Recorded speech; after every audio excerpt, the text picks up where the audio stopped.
They said no one who entered Shadow Pine Forest ever came back. 17 people vanished in 3 months. Hunters, hikers, thrill seekers, all swallowed by trees that stood like silent executioners. Alethra Voss didn't give a damn about warnings anymore. She'd rather die among wolves than live another day under Marcus Hale's fists. But when she collapsed in the forbidden forest, bleeding and broken, she didn't find death waiting. She found him, golden eyes burning through the darkness, predator-made flesh, a man who looked at her like she was salvation and damnation wrapped in one fragile package. And when he spoke, his voice was a promise that would shatter everything. You're mine now. If you're watching from anywhere in the world, drop your city in the comments below and smash that like button, because this story is about to take you somewhere you've never been. And trust me, you don't want to miss what happens next. The rain came down like judgment. Alethra stumbled through the underbrush, one hand pressed against her ribs where Marcus had kicked her hard enough to crack something. Every breath was a knife. Every step was borrowed time. Behind her, somewhere in the dying light, she could hear them, Marcus and his buddies, drunk and mean and looking for sport. "Come on out, Ellie!" Marcus's voice carried through the trees, thick with whiskey and cruelty. "We just want to talk, baby. Just want to bring you home where you belong." Home. The word made her want to vomit. She'd called that apartment home for 2 years. 2 years of walking on eggshells, of measuring her words, of wearing long sleeves in summer to hide the fingerprint bruises. 2 years of telling herself he'd change, that the sweet boy she'd met in college was still in there somewhere beneath the rage and the alcohol. Tonight had shattered that delusion like glass. She pushed deeper into Shadow Pine Forest, ignoring the warnings that had been plastered all over Millbrook for months. Missing persons posters with 17 different faces stared from every storefront window, every telephone pole. The locals whispered about curses and creatures. The rational folks blamed serial killers or animal attacks. Alethra didn't care which one found her first. The forest grew darker as she ran, the canopy so thick it choked out the twilight. Ancient pines stood like sentinels, their bark scarred with marks she didn't recognize.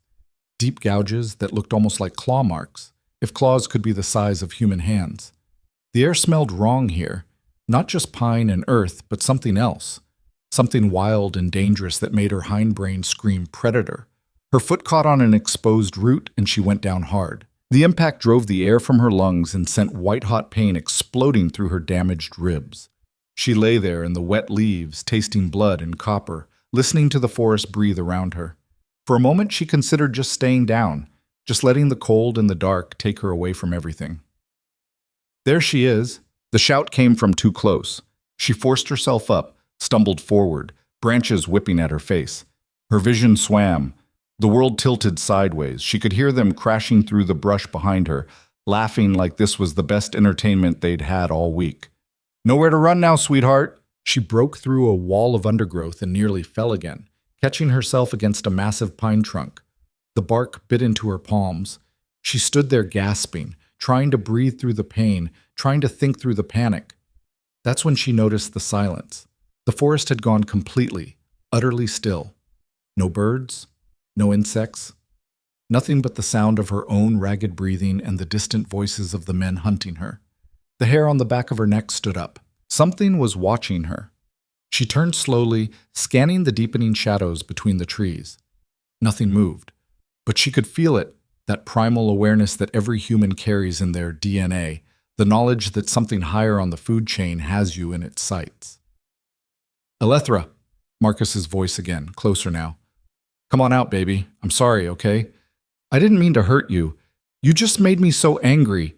She ran, deeper into the forest, away from his lies, away from his promises, away from everything. Her legs felt like water, her ribs screamed with every step. Blood ran from a cut on her forehead, getting into her eyes. She couldn't see properly anymore, couldn't think, could only run and run and run until the ground disappeared beneath her feet. She tumbled down a steep embankment, hitting rocks and roots, her body a pinball of pain. When she finally came to rest at the bottom, she couldn't move, couldn't breathe. The world spun in sickening circles and darkness crept in from the edges of her vision. Above her, maybe 30 feet up the slope, she heard Marcus and his friends reach the edge. Jesus Christ, is she dead? We should go down there. Fuck that, man. I'm not going down there, not in this part of the forest. You scared? You seen the news? 17 people, Brad. 17. They don't find bodies. They don't find anything. We're already too deep. He's right. This is Shadow Pine territory. We shouldn't even be this far in. Marcus's voice, angry now. Fine. Bitch probably broke her neck anyway. Let the forest have her. Their footsteps faded. Elethra lay in the gathering darkness and tried to feel something about being abandoned to die. Relief, maybe. Or grief for the life she'd almost had. The person she'd almost been before Marcus Hale had carved all the hope out of her. But she felt nothing. Just cold. The rain had stopped. Through the canopy she could see fragments of sky, deep purple now, with the first stars beginning to emerge. Beautiful. She'd forgotten the world could be beautiful. Her eyes drifted closed. She didn't hear the footsteps approach, didn't hear anything until a voice spoke from directly above her, rough and low and utterly male. Well, what do we have here? Her eyes snapped open. A man stood over her, backlit by the dying light. Tall, broad-shouldered, face in shadow. For a moment she thought Marcus had come back, and terror spiked through her, but no.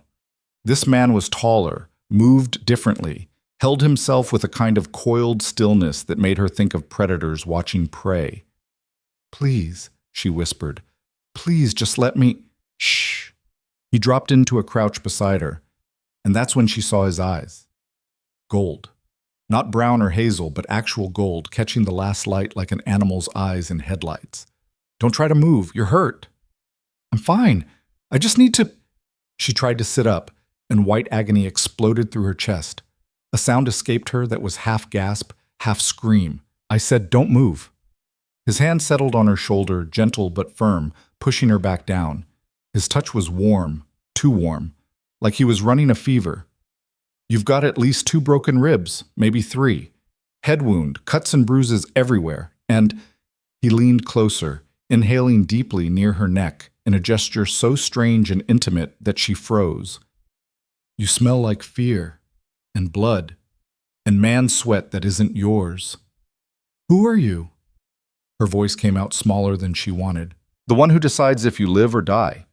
He said it matter-of-factly, without threat or malice, just stating a fact. This is my territory. You're trespassing. I didn't know. I was running from the men. Not a question. I heard them, smelled them, weak males playing at dominance. Something dark crossed his face. Did they do this to you? She didn't answer, couldn't. His jaw clenched. I'm going to pick you up now. It's going to hurt. Try not to scream. Sound carries in these woods, and there are things out here far worse than me. What kind of things? He slid one arm under her knees, another around her shoulders, and lifted her as easily as if she weighed nothing. The movement jostled her ribs, and she bit down hard on her lip, tasting blood, refusing to make a sound. His earlier warning echoed in her head. Things far worse than me. What the hell did that mean? Up close she could see him better. Late 20s, maybe 30, dark hair that looked black in the shadows. Sharp features that were too symmetrical, too perfect, like a sculpture of what a man should look like rather than an actual man. And those eyes. God, those eyes. They seemed to glow with their own light. What's your name? He asked, moving through the forest with the kind of sure-footed grace that suggested he could see perfectly in the near darkness. Elethra. Elethra Voss. Elethra. He said it slowly, tasting the syllables. Unusual name. My mother liked old stories. Mythology. She was babbling, she knew, but the pain and the shock and the sheer strangeness of this situation had her unmoored. It means amber in some ancient language. She said I had amber eyes when I was born, but they turned brown later. They're not brown. What? Your eyes. They're not brown. They're… He paused, looking down at her with an expression she couldn't read. Complicated. They walked in silence for a while. She tried to keep track of directions, landmarks, anything, but the forest all looked the same in the darkness. Trees, shadows, more trees. They could have been walking in circles for all she knew. Where are you taking me? She finally asked. Somewhere safe. That's not an answer. It's the only answer you're getting right now. His tone didn't invite argument. Rest, save your strength. You're going to need it. That should have scared her more than it did. Maybe she was too tired to be scared anymore. Or maybe some part of her recognized that this man, this stranger with impossible eyes, wasn't going to hurt her. At least not tonight. Her head lolled against his chest. She could hear his heartbeat, strong and steady. Faster than a human heartbeat should be, but steady. The rhythm of it pulled at her, lulling her toward sleep despite everything. "Stay awake," he commanded. "Head wound. You might have a concussion." "I'm so tired." "I know, but you need to stay awake for me, Alethra. Can you do that?" The way he said her name made something warm unfurl in her chest. Stupid. So stupid. She didn't even know this man. He could be another Marcus, just better at hiding it. Just because he had a nice voice and strong arms and hadn't hurt her yet didn't mean— "Talk to me," he said. "Tell me about the men who were chasing you." The warmth in her chest froze solid. "I don't want to talk about them." "Who was he?" "The one who did this." His arms tightened around her fractionally. "The one who broke your ribs and split your lip and left marks on your throat?" Her hand went automatically to her neck, where Marcus's fingers had dug in during their final fight. She'd forgotten about that. "How did you—" "I can see in the dark, Alethra. Every bruise, every cut, every place he put his hands on you." His voice had gone very quiet, very cold. "Tell me his name." "Why?" "So I know what to carve on his headstone." The casual violence in that statement should have terrified her. Instead, she felt that warmth return, spreading through her chest like whiskey. Someone wanted to defend her. Someone thought she was worth defending. Dangerous thinking. "Marcus Hale," she heard herself say. "His name is Marcus Hale. We were together for 2 years. Tonight I finally tried to leave, and he—" Her voice cracked. "He didn't take it well. No man who sees a woman as property ever does." They emerged into a clearing, and the moon broke through the clouds, full and heavy and somehow wrong, bigger than it should be, tinged with red around the edges. Blood moon. Men like that need to be put down. You can't just kill people. Who said anything about people? Before she could process that, they entered what looked like a solid wall of thorns and undergrowth. But as they approached, the vegetation seemed to part, revealing a narrow path. The man carried her through without slowing, and the thorns closed behind them like a gate. What was that? Alethra twisted to look back, immediate regret flooding through her as her ribs protested. Protection. A barrier. "My land recognizes me, lets me pass." He glanced down at her. "It let you pass too, which is interesting." "Why?" "Because it shouldn't. It should have torn you apart." Said so casually, like he was discussing the weather. But it didn't, which means either you're very lucky or what? Or there's more to you than meets the eye, Alethra Voss. The path widened. Ahead, through the trees, she could see lights, golden and warm, spilling from windows. A structure resolved itself from the darkness, massive, built from stone and timber, more fortress than house. 3 stories at least, with wings extending in multiple directions. Victorian architecture mixed with something older, something that predated all modern building styles. "What is this place?" she whispered. "Home." He carried her up wide steps to enormous double doors carved with symbols she didn't recognize. Wolves and moons and spiraling patterns that hurt to look at too long. The doors swung open before he touched them. "Welcome to Blackthorn Keep, Alethra. Try not to die here. It's terrible for morale." He carried her into warmth and light, and she got a confused impression of a massive entry hall, stone floors, tapestries on walls, a chandelier made from what looked like antlers. And people. At least a dozen people stopping what they were doing to stare at her. No, not people. They had the same eyes. All of them. Gold and silver and amber glowing in the firelight. They moved with the same predatory grace. And the way they looked at her, not with curiosity or welcome, but with hostility, with hunger.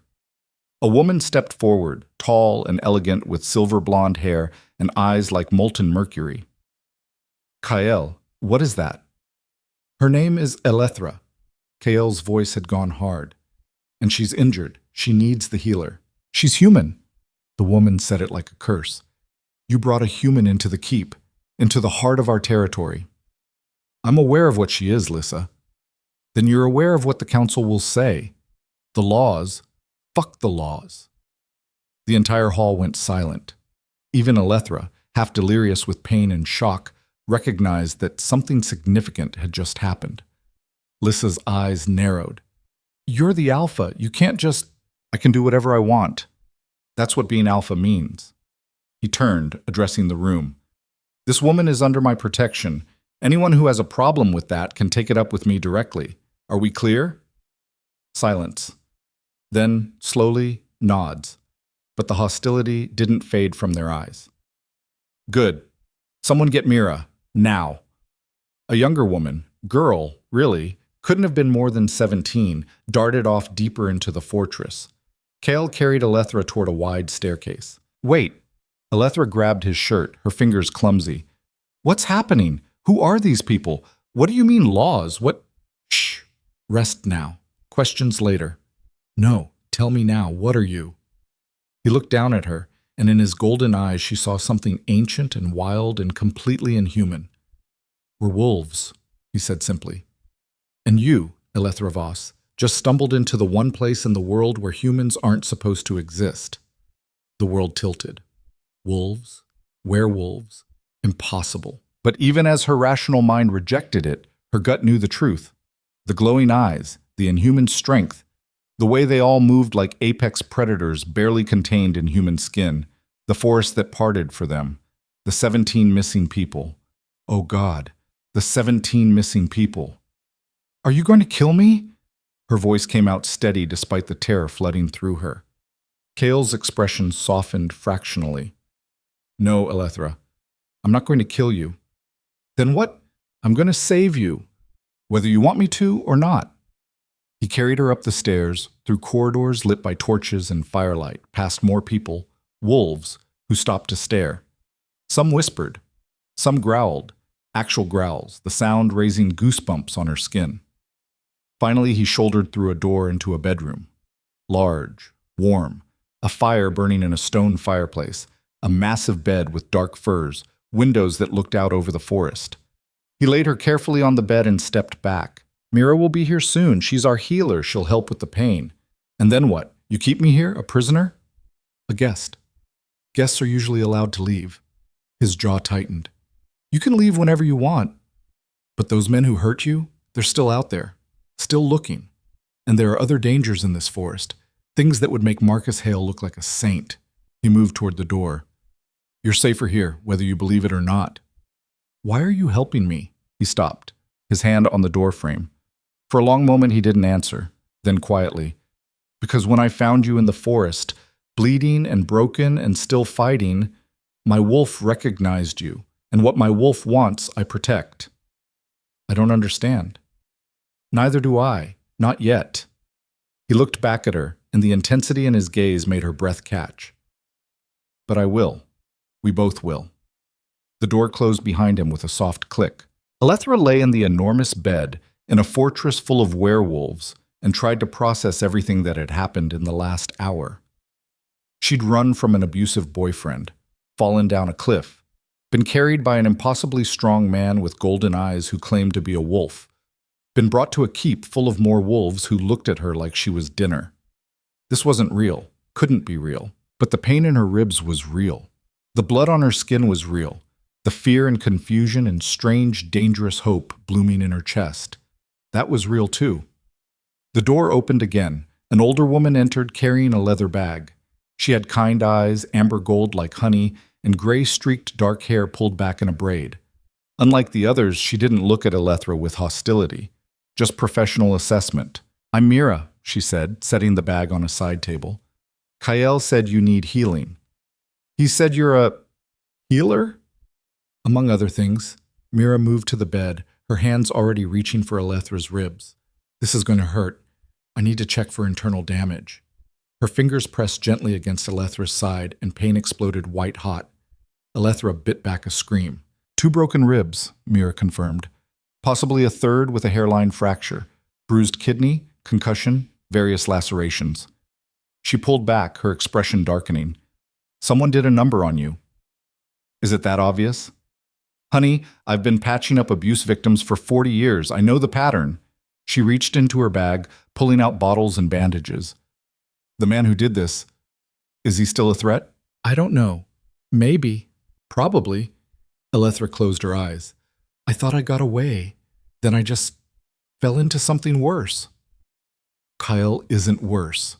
Mira's voice was firm. He's a lot of things. Stubborn, dominant, occasionally an overbearing ass. But he's not cruel. If he brought you here, it's because he intends to protect you. Why would he do that? He doesn't know me. Mira paused in her preparations, giving Elethra a long, measuring look. Has he told you what you are to him? He said something about his wolf recognizing me. I don't know what that means. It means... Mira stopped herself, shaking her head. It's not my place to explain. That's between you and the Alpha. But I will tell you this. What Kyle feels, what his wolf recognizes, it doesn't happen often. In fact, it's so rare that most wolves go their entire lives without experiencing it. She began cleaning Elethra's wounds with something that burned and stank of herbs. You're important to him, more important than you can possibly understand right now. I don't want to be important to anyone. The words came out bitter. I just want to be left alone. Too late for that, I'm afraid. Mira wrapped her ribs with practiced efficiency, tight enough to support but not restrict breathing. The moment you crossed into Shadowpine, the moment Kael found you, your life changed. There's no going back to what you were. That sounds ominous. It's not meant to, just honest. She held up a bottle filled with dark liquid. This will help with the pain, make you sleep. You'll feel better in the morning. What is it? You really want to know? Elethra considered. Not really. Smart girl. Mira poured a measure into a small cup. Drink. All of it. The liquid tasted like earth and mint and something metallic. Elethra drained the cup and immediately felt warmth spreading through her limbs, loosening the knots of pain. Rest now, Mira said, pulling a fur up over Elethra's shoulders. Tomorrow you'll have questions. Tomorrow you'll want answers, but tonight you need to heal. Will they kill me? The question slipped out, muzzy from whatever drug Mira had given her. The others, the ones who looked at me like I was meat. Mira's expression gentled, not while Kael draws breath. He's claimed you as his responsibility.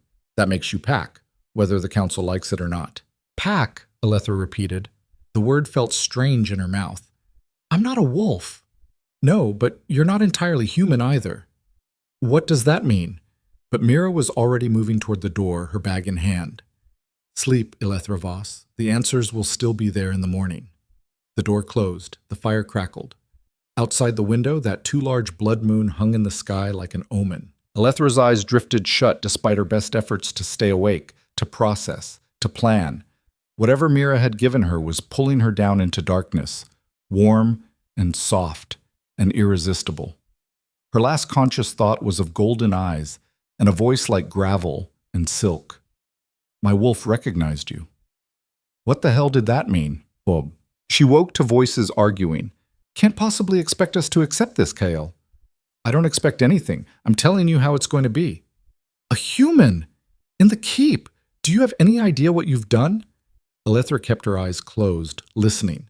The pain in her ribs had dulled to a manageable ache. Whatever Mira had given her was still working, keeping her hovering in that space between sleep and waking. She's not just human, Kael's voice, firm. There's something else, something dormant. You can't know that. A different voice, male, older. You're seeing what you want to see because your wolf has decided she's... Don't. One word, sharp as a blade. Don't say it. Not yet. Silence. Then the first voice again. Lissa, the silver-blonde woman. The council will demand answers. They'll want to know why you've broken centuries of law for a random human woman. She's not random. Then what is she? More silence. Elethra could feel the tension even through the door, thick enough to choke on. Finally, I don't know yet, but I'm going to find out. Footsteps. The door opened, closed. Elethra heard someone approaching the bed and forced her breathing to stay slow and even, feigning sleep. I know you're awake, Kael's voice, softer now. Your heartbeat changed. Damn. She opened her eyes. He stood beside the bed, looking down at her. In the morning light streaming through the windows, she could see him clearly for the first time. Handsome didn't cover it. He had the kind of face that would make people stop and stare. Strong jaw, high cheekbones, a mouth that looked like it rarely smiled. His hair was dark brown, almost black, falling to his shoulders. He wore simple clothes, jeans, and a Henley that did nothing to hide the musculature beneath. But it was still the eyes that caught her, gold, burning, ancient. "How do you feel?" he asked. "Like I fell down a cliff and landed in a nightmare." His mouth twitched, almost a smile. "Fair assessment. Can you sit up?" She tried. Her ribs protested, but held. Mira's wrapping had done its job. Kael reached out to help her, and she flinched instinctively. He froze. "I'm not going to hurt you." "You say that. They all say that." Something dark crossed his face. "I'm not him, Alethra. I'm not Marcus Hale." "How do you know his name? I only told you once, and I was—" She stopped. "You remember everything, don't you? Everything I said." "Wolves have excellent memory, among other things." She pulled the furs up to her chest, suddenly aware she was still wearing yesterday's clothes, torn, bloody, filthy. "What am I doing here, really? Don't tell me I'm a guest. Don't give me that protection bullshit. Tell me the truth." Kael pulled a chair over and sat, elbows on his knees, studying her. "The truth is complicated. I've got time." "Do you believe in fate, Alethra?" Not the question she'd expected. "No. I believe in choices. Good ones and bad ones." "What if I told you that sometimes, rarely, the universe makes a choice for us? Decides that two souls are meant to find each other, bind to each other, complete each other?" He leaned forward. "What if I told you that when I found you last night, bleeding in my forest, my wolf recognized something in you that I've been searching for my entire life?" Her heart was pounding now. "I'd say you're either crazy or running the most elaborate pickup line in history." He laughed. Actually laughed. The sound was rusty, like he didn't do it often. "Fair, but I'm telling you the truth. In wolf culture, we call it a mate bond, a connection deeper than love, stronger than choice. When a wolf meets their true mate, they know, instantly, irrevocably. And you think I'm your—" She couldn't even say it. "That's insane." "Yes. I'm human. Mostly." "What the hell does that mean?" He stood, paced to the window, looked out at the forest. "When I carried you last night, I could smell your blood. All of it. Human, yes, but underneath, buried deep. There's something else. Wolf lineage. Ancient, dormant." He turned back to her. "You have werewolf blood in your veins, Alethra. Distant, maybe generations back, but it's there." The room spun. "That's impossible. My family, we're normal, completely normal." "Are you sure? Have you ever felt different? Stronger than you should be? Faster? Better senses?" She opened her mouth to deny it, closed it. Thought about the time she'd known Marcus was in a mood before he said a word, just from the way he smelled. The time she'd healed from injuries faster than the doctors expected. The dreams she'd had since childhood, dreams of running through forests on four legs, hunting under the moon. "No," she whispered. "No, that's just... Everyone has those things. That's normal." "Is it?" He moved closer. "Did everyone in your family have amber eyes that shift colors in different light? Could they all track scents better than bloodhounds? Did they all feel caged in cities, desperate for wild spaces?" "Stop." "Elethra." "I said stop." She was shaking now. "You're wrong. You have to be wrong. I'm human. I'm just a fucked up girl who made bad choices and ended up in the wrong place. There's nothing special about me. Nothing magical or fated or... Then why did the forest let you pass? His voice was quiet but intense. "The barrier should have killed you. It kills every human who tries to cross. But it opened for you like you were one of us." She had no answer for that. "I'm not asking you to believe me," Kael continued. "Not yet. But I am asking you to stay. A few days. Let Mira heal you. Let me prove what you are. And if you can't, then you leave. Free and clear. I'll even escort you back to town myself. Make sure Marcus Hale never touches you again." It was the sensible thing to refuse, to demand he take her home now, immediately, before she got any deeper into this insanity. But where was home? The apartment she'd shared with Marcus. Her parents' house 3 states away, where her mother would ask what she'd done to drive such a nice boy away. A shelter, maybe, if they had space. She had nowhere to go, nothing to go back to, and despite everything, the fear, the confusion, the sheer impossibility of it all, some part of her was curious. That same part that had always felt out of place in the human world, that had dreamed of forests and moonlight and freedom. How long? She asked. 3 days? If after 3 days you want to leave, I won't stop you. And if I stay? What happens then? His eyes burned into hers. Then we figure out what you are. Together. She should say no. Should demand he take her away from this place, these people, this dangerous attraction that was already taking root in her chest. Instead, she heard herself say, 3 days. But I have conditions. Name them. First, you tell me everything. No more cryptic bullshit about fate and bonds. I want to know what I've walked into. He nodded. Agreed. Second, if I decide to leave, you don't follow me. You don't send your wolves after me. You let me go. His jaw tightened, but he nodded again. Agreed. Third, she met his gaze squarely. You keep your hands off me. No touching. No, whatever it is you think this bond means. I've had enough of men thinking they own me. Pain flashed across his face so quickly she almost missed it. I would never... He stopped, breathed. I understand. But Elethra, you need to understand something too. A mate bond isn't ownership, it's partnership, equality. What I feel for you, what my wolf recognizes, it's not about control. It's about 3 days, she interrupted. You have 3 days to convince me any of this is real, starting now. He studied her for a long moment, then extended his hand. Deal. She looked at his hand, remembered her third condition.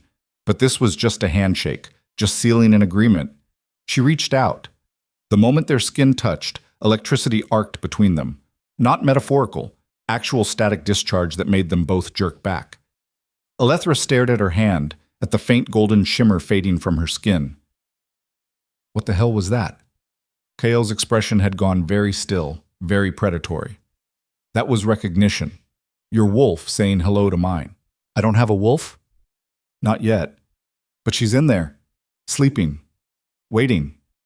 He backed toward the door, his eyes never leaving hers. Get some rest. I'll have food sent up. This evening, after sunset, I'll come get you. We'll start your education. Education in what? What we are. What you could be. He paused in the doorway. Fair warning, Elethra. Some of what you see, what you learn, it's going to terrify you. But I need you to trust that I won't let anything hurt you. Can you do that? I don't trust easily. I know. Marcus Hale made sure of that. Darkness swirled in his golden eyes. But I'm not asking you to trust men. I'm asking you to trust me. Just me. For 3 days. He left before she could answer. Elethra sat in the enormous bed in a fortress full of werewolves and tried to process everything. Her hands still tingled where they'd touched. Her ribs still ached. Her mind still reeled. But underneath all of it, quieter than thought, she felt something stirring. Something that recognized this place. These people. Him. Something that felt impossibly like coming home. The rest of the day passed in a strange limbo.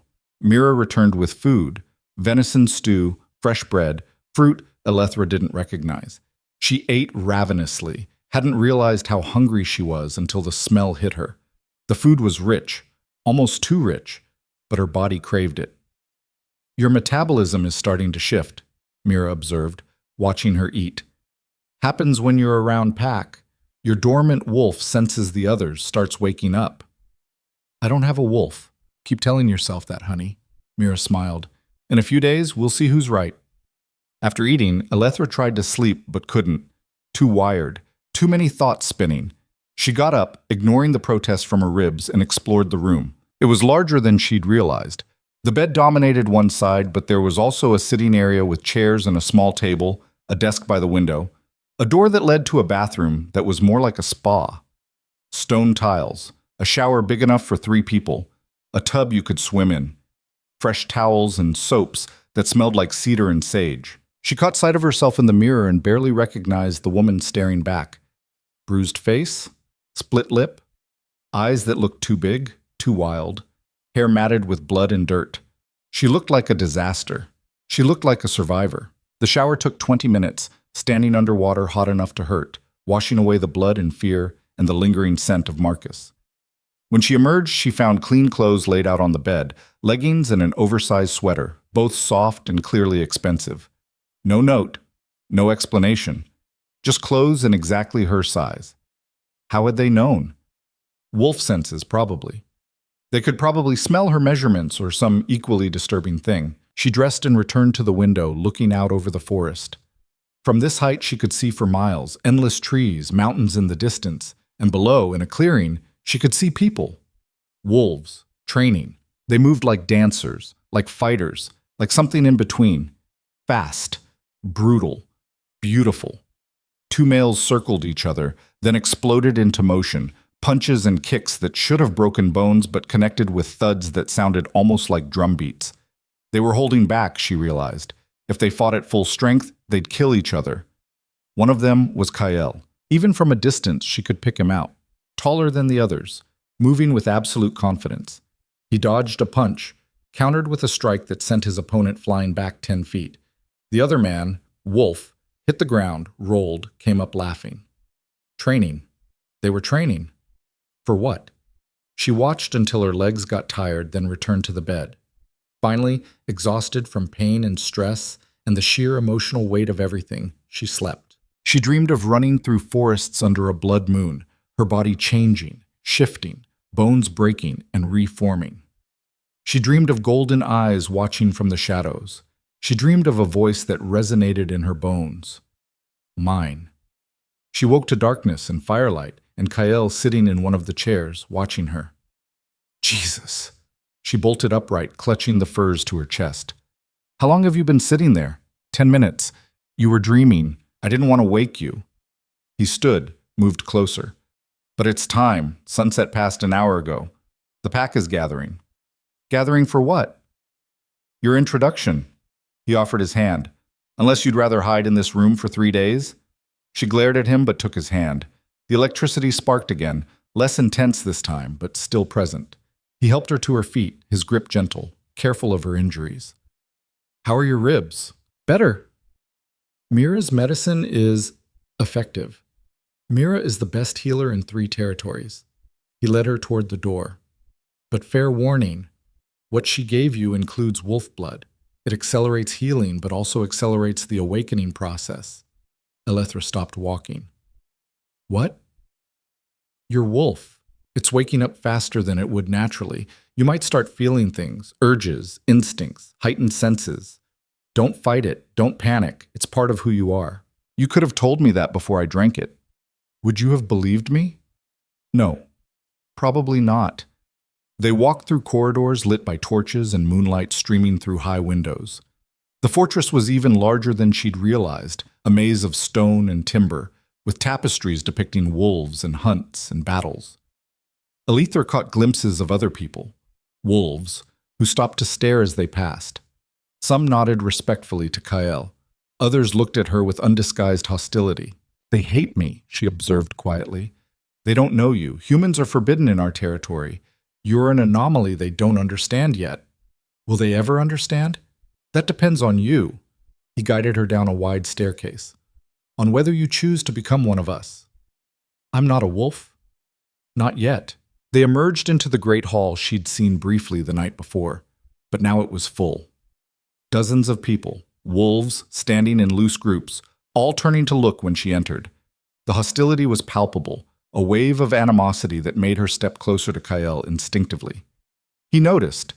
His hand settled on the small of her back, a gesture of protection and possession. Several wolves' eyes narrowed at the contact. At the far end of the hall, on a raised platform, sat 7 people in high-backed chairs. Older, most of them.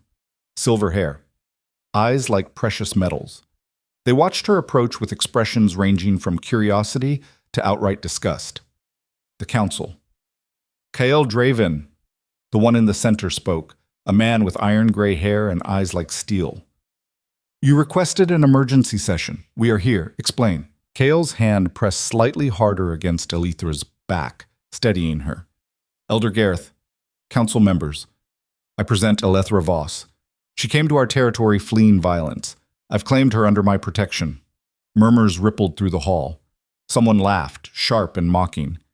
A human, Gareth said flatly. You brought a human before the council.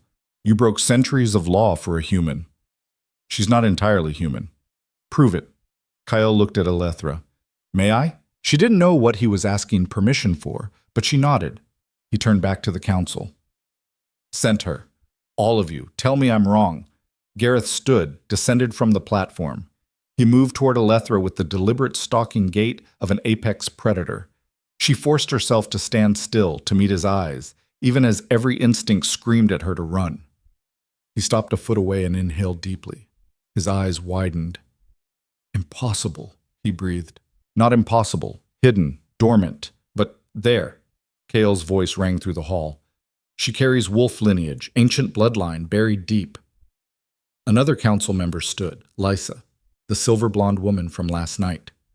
Even if that's true, dormant blood doesn't make her pack. It doesn't excuse bringing her into our stronghold, exposing our secrets. She's my mate. The hall exploded. Shouts. Arguments. Someone actually growled, the sound echoing off stone walls. Alethra felt Kale tense behind her, but he didn't back down. You can't possibly know that, Gareth said, his voice cutting through the chaos. The mate bond requires both parties to be wolf. She's human. My wolf recognized her the moment I found her, and she... He paused. Tell them, Alethra. Tell them what you felt when we touched. All eyes turned to her, dozens of predators waiting to pounce on any weakness. She lifted her chin. I felt electricity, like static, and for a second my skin glowed gold. More murmurs. Someone whispered, recognition pattern. Impossible, Lisa repeated, but she sounded less certain now. She hasn't even shifted. She can't be a true mate if she's not wolf. Then let's fix that. Kael addressed the council directly. I invoke ancient law, trial by transformation. If she survives the change, if her wolf emerges, she proves her place among us. And if she doesn't survive? Gareth's eyes were hard. Transformation kills most humans. Even those with dormant blood often can't handle the change. Then I'll carry that weight. Kael's hand found Alethra's, squeezed. But I believe she's stronger than you think. Alethra's heart was pounding so hard she thought it might explode. Wait, nobody asked what I want. The hall went quiet. She turned to face Kael. You can't just decide I'm going to transform into a werewolf without asking me. That's exactly the kind of controlling bullshit I ran from. His expression softened. You're right. I apologize. He spoke loud enough for everyone to hear. Alethra Voss, I'm offering you a choice. Remain human, remain under my protection for as long as you want it, but always be an outsider here, or undergo the transformation, awaken your wolf, become pack, become... He stopped himself. Become what you were meant to be. And if I die, I won't let that happen. That's not an answer. It's the only one I can give. His golden eyes burned into hers. I can't promise you'll survive, but I can promise I'll be with you every second. I'll anchor you through the pain. I'll guide your wolf when she emerges, and if you start to fade, I'll pull you back. She looked past him, at the council, at the gathered pack, at all these beautiful, deadly creatures who wanted her gone. Then she looked back at Kael, at this man who'd saved her, who claimed she was his mate, who was offering her something she'd never had. A choice, a chance, a future. If I do this, she said slowly, and I survive, I'm pack, fully. Nobody can challenge that? Gareth stepped forward. If you survive transformation and complete the trials, none can dispute your place. Trials? 3 tests, Lysa explained, her tone cold. Hunt, combat, loyalty. Every new wolf must prove themselves worthy of the pack. Alethra laughed, the sound slightly unhinged. So I have to become a werewolf, probably die in the process, and then prove I deserve to exist. Is that right? That's right, Kael said quietly. I know it's not fair. I know it's asking too much, but I'll do it. Silence. What? Kael stared at her. I said I'll do it. Transform me. Test me. Whatever it takes. She looked around the hall, meeting hostile gazes one by one. Because I've spent my entire life being told I'm not good enough, not strong enough, not worth the effort. And you know what? I'm done with that. I'm done running. I'm done being afraid. So if you want me gone, you're going to have to kill me, because I'm not leaving." For a long moment, no one spoke. Then Kale smiled, a real smile this time, fierce and proud. "Elder Gareth, begin preparations for the ritual of transformation." "You're certain?" Gareth looked between them. "There's no going back from this." "I'm certain." "Then it will be done." Gareth turned to the assembled pack. 3 nights from now, on the dark moon, Elethra Voss will undergo transformation, prepare the sacred circle, notify the surrounding territories. And, his eyes hardened, pray she survives. Because if she doesn't, Kael Draven, the blood will be on your hands. "I'm aware." The council filed out. The pack began to disperse, whispering among themselves. Elethra stood in the center of the hall, shaking slightly, trying to process what she'd just agreed to. 3 days until they tried to turn her into a werewolf. 3 days until she probably died. Kael's hand found hers again. "You didn't have to do that." "Yes, I did. You offered me a choice and I made it." She looked up at him. "But now you need to tell me everything. What happens during transformation? What are these trials? What am I actually signing up for?" "Come with me. I'll explain everything." He led her out of the hall, through more corridors, finally emerging onto a balcony that overlooked the forest. The moon was rising, huge and silver, painting everything in pale light. "Transformation is exactly what it sounds like," Kael began, leaning against the stone railing. "We'll use ancient magic to force your dormant wolf DNA active. Your body will change, bones will break and reshape, muscle will tear and reform, your senses will explode open, your mind will fracture as human consciousness makes room for wolf consciousness." That sounds excruciating. It is. Most humans die in the first 30 seconds. Their bodies can't handle the strain. Comforting. But you're not fully human. You have wolf blood. That gives you a chance. A small one, but a chance. He turned to face her. "The process takes 3 days, 3 days of agony, and through all of it you have to hold on. Hold on to who you are. Because if you lose yourself in the pain, if you let the wolf completely take over, you'll never come back." "How do I prevent that?" "An anchor. Someone to tie you to your humanity while the wolf emerges. Someone whose presence, whose scent, whose voice can guide you through the darkness." Understanding dawned. "You. Me. If you'll accept it." Elethra looked out at the forest, at the wild expanse that should have terrified her but instead felt like possibility. "What happens if I survive?" "Then comes the trials. First, the hunt. You'll track and take down prey alone. Proves your predatory instincts. Second, combat. You'll fight members of the pack until you either win or submit. Proves your strength. Third, loyalty. You'll make a binding oath to the pack in Alpha. Proves your commitment. And if I fail, you don't. Failure means exile or death. So you don't fail." His voice was steel. "You're stronger than you think, Elethra. I saw it last night when you refused to scream as your ribs ground together. I saw it tonight when you stood before the council. You have the heart of a wolf already. The body will follow." She wanted to believe him. God, she wanted to believe him. But doubt gnawed at her, fed by years of Marcus telling her she was weak, worthless, nothing without him. "I'm scared," she admitted quietly. "Good. Fear keeps you sharp. Fear keeps you alive." He moved closer, close enough that she could feel his warmth. "But Elethra, I'm scared too. Scared I'll lose you before we even have a chance. Scared my wolf chose someone too fragile for this world. Scared," his voice cracked slightly. "Scared I'll have to watch you die."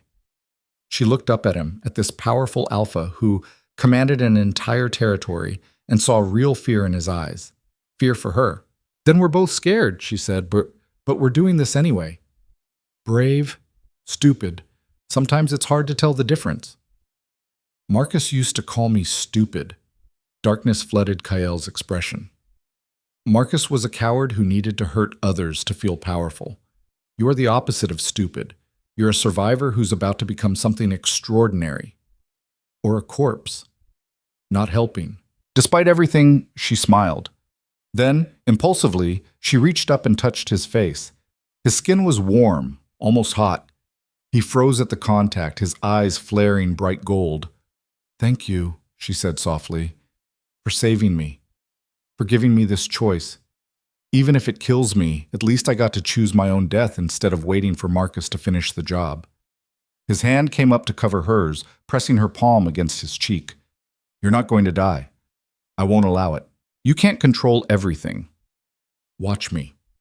They stood like that for a long moment, touching, the mate bond humming between them like a living thing.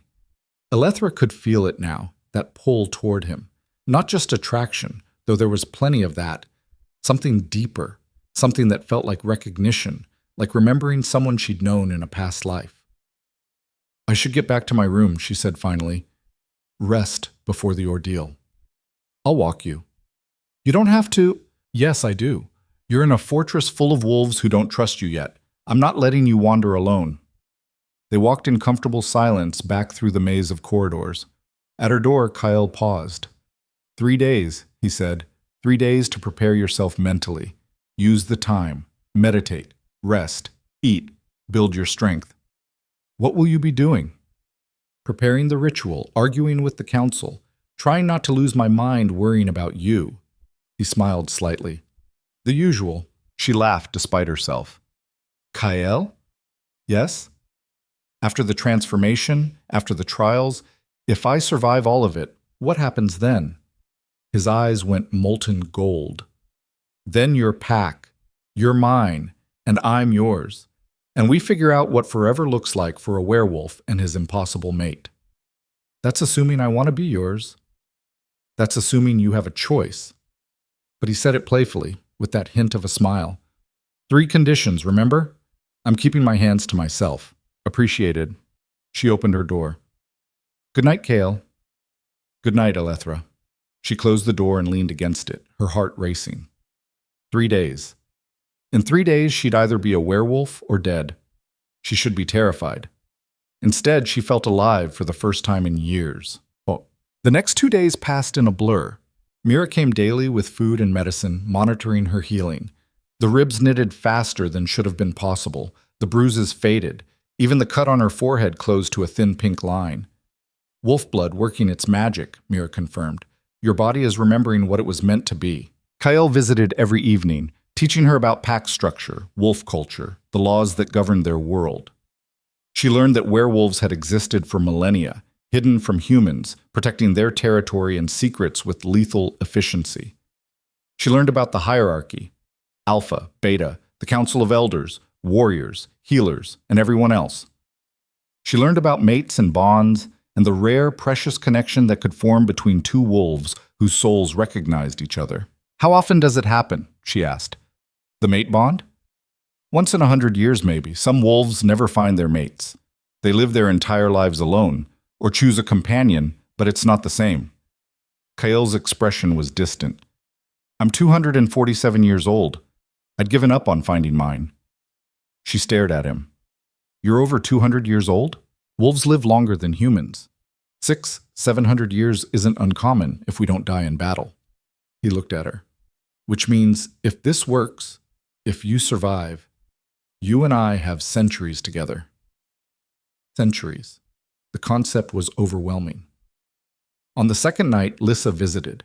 She knocked politely, but her expression was cold. I came to explain what you're facing, she said, standing in the doorway. Since Kyle seems determined to sugarcoat everything. He hasn't sugarcoated anything. No? Did he tell you that 70% of humans who attempt transformation die in the first hour? Did he mention that of the 30% who survive, half go feral, their wolves take complete control, and they have to be put down? Elethra kept her expression neutral. He mentioned the risks. Did he mention that if you survive but fail the trials, the council can vote to exile you? Send you away from Packlands with no protection, no resources? You'd be alone, half-wolf, unable to integrate with either world. Why are you telling me this? Lissa stepped fully into the room, her mercury eyes hard. Because I want you to understand what you're risking. Not just your life, but your sanity. Your humanity. Everything you are. She moved closer. I've seen transformations go wrong. I've held wolves as they screamed themselves to death. I've had to mercy kill friends whose minds shattered during the change. It's not noble. It's not beautiful. It's horror. Then why do it at all? Why offer it as an option? Because sometimes the alternative is worse. Lissa's expression flickered, just for a moment, revealing something raw. And sometimes, very rarely, someone survives and becomes stronger than they ever could have been before. Did you survive it? Is that why you're so invested in scaring me? Lissa smiled, cold and sharp. I was born wolf. I've never been human. But my sister was like you, human with dormant blood. She chose transformation 70 years ago. Her voice went flat. She died screaming my name in the first 30 minutes. Elithra's breath caught. So yes, Lissa continued, I'm invested in making sure you know exactly what you're choosing, because Kael, her voice cracked slightly. Kael is our alpha, our leader. If he loses you, if he watches you die, it will break something in him. And we need him whole. For the first time, Elithra saw past the hostility to the concern beneath. Lissa wasn't trying to scare her away out of jealousy or hatred. She was trying to protect her alpha. I'm not going to die, Elithra said quietly. You can't know that. No, but I can decide it. I can choose to fight through whatever comes. I've survived worse than pain. Have you? Lissa's eyes raked over her, seeing too much. A few broken ribs and a split lip? That's nothing compared to what's coming. Marcus broke more than my ribs. He broke my sense of self, my ability to trust, my belief that I deserved anything better. Elithra met Lysa's gaze squarely. I spent 2 years dying slowly. At least this way, if I die, it'll be quick, and it'll be my choice. Silence stretched between them. Finally, Lissa nodded once, sharp and military. Then fight. Fight like hell. Because if you die, I'll drag your spirit back just to kill you again for breaking our alpha's heart. She left without another word. Elithra sat in the quiet of her room and tried not to think about all the ways this could go wrong. The third day arrived with heavy clouds and an electric feeling in the air. Storm coming. Elithra could feel it in her bones, another new sense awakening. She could smell the rain before it fell, taste the lightning on her tongue. Mira brought breakfast, but no medicine. Clear system for the ritual, she explained. Can't have anything interfering with the transformation. What happens tonight?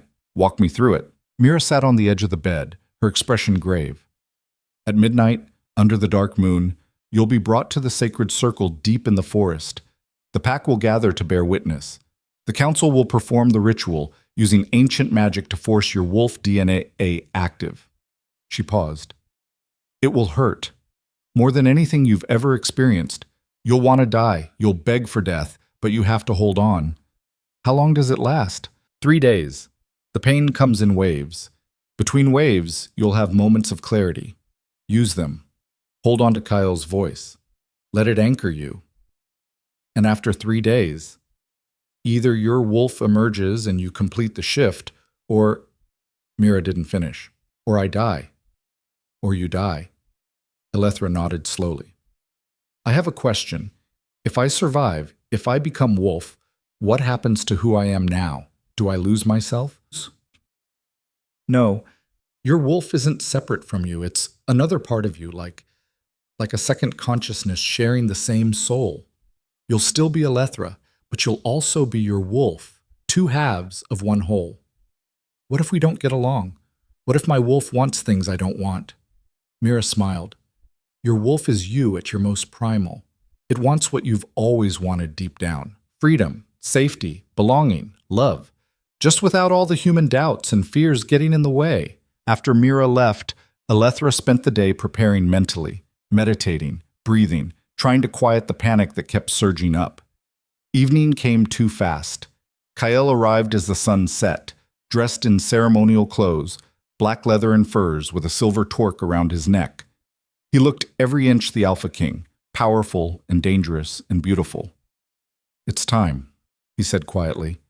She stood, wearing the simple white dress Mira had left for her. Ritual garb. It felt like a burial shroud. I'm ready. Elithra. He caught her hand. You can still back out. Say the word and I'll call it off. Council be damned. And then what? I stay here forever as an outsider? Or I leave and go back to a world where Marcus is hunting me? She shook her head. No, I'm doing this. Pride flickered in his eyes. Then let's go meet your destiny. They walked through the fortress one last time, out into the forest. The pack had already gathered, forming a path lined with torches. Hundreds of them, maybe more, all watching in silence as she passed. The sacred circle was a clearing deep in the woods, surrounded by standing stones covered in carved runes. In the center, more runes glowed faintly silver in the darkness. The council waited, all 7 of them, dressed in ceremonial robes. Alethra walked to the center of the circle, Kale beside her every step. Elder Gareth raised his hands. Alethra Voss, you stand before the pack, before the council, before the old magic itself. Do you consent to undergo the ritual of transformation, knowing the price may be your life? Her voice didn't shake. I consent. Do you accept Kyle Draven as your anchor to guide you through the darkness and call you back should you begin to fade? I accept. Then we begin. Gareth looked at Kyle. Alpha, take your place. Kale moved behind her, his hands settling on her shoulders. His warmth seeped through the thin fabric of her dress. Whatever happens, he murmured in her ear, I'm here. Find my voice in the pain. Follow it home. The council began to chant. The words were old, older than language, resonating in bones and blood. The runes on the stones blazed brighter. The air crackled with power. Pain lanced through Alethra's chest, sudden and sharp. She gasped. It's starting, she thought. Oh God, it's... Her blood caught fire. She screamed. Every nerve ending exploded. Her bones began to break, one after another, the sound like gunshots. Her skin split and healed and split again. Her muscles tore themselves apart and reformed wrong, then tore again. Kale's hands tightened on her shoulders. I've got you. Hold on, just hold on. But the pain was everything. The pain was the world. She couldn't think past it, couldn't breathe, couldn't... Her spine snapped. She collapsed, would have hit the ground, except Kyle caught her, pulling her against his chest. She thrashed and screamed and begged for death, but he held her through all of it, his voice a constant presence. You're strong, you're brave, you're mine and I'm not letting you go. Stay with me, Alethra, stay with me. Hours passed. Or minutes. She couldn't tell anymore. Time had no meaning, only pain and Kyle's voice and the burning in her blood. Then suddenly, between one wave and the next, clarity. She could breathe again, think again. Kyle? I'm here. His arms were iron around her. First wave is done. You did so well. But there are more coming. How many more? Too many. But you can survive them. You will survive them. She wanted to believe him, wanted to have his faith. The second wave hit and she was lost again, drowning in agony, her consciousness fragmenting.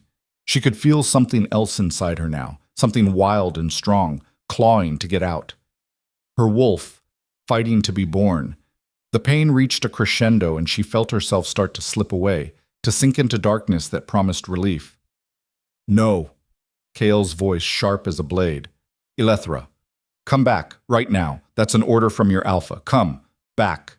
The command resonated in her bones, in her blood, in that new part of her that recognized pack, hierarchy, alpha.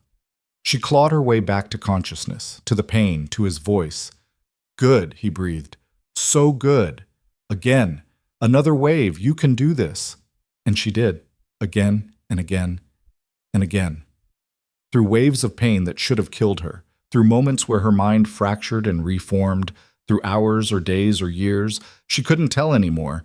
She held on, because Kyle held on to her, because his voice never wavered, because he'd promised not to let her die, and she'd promised to fight.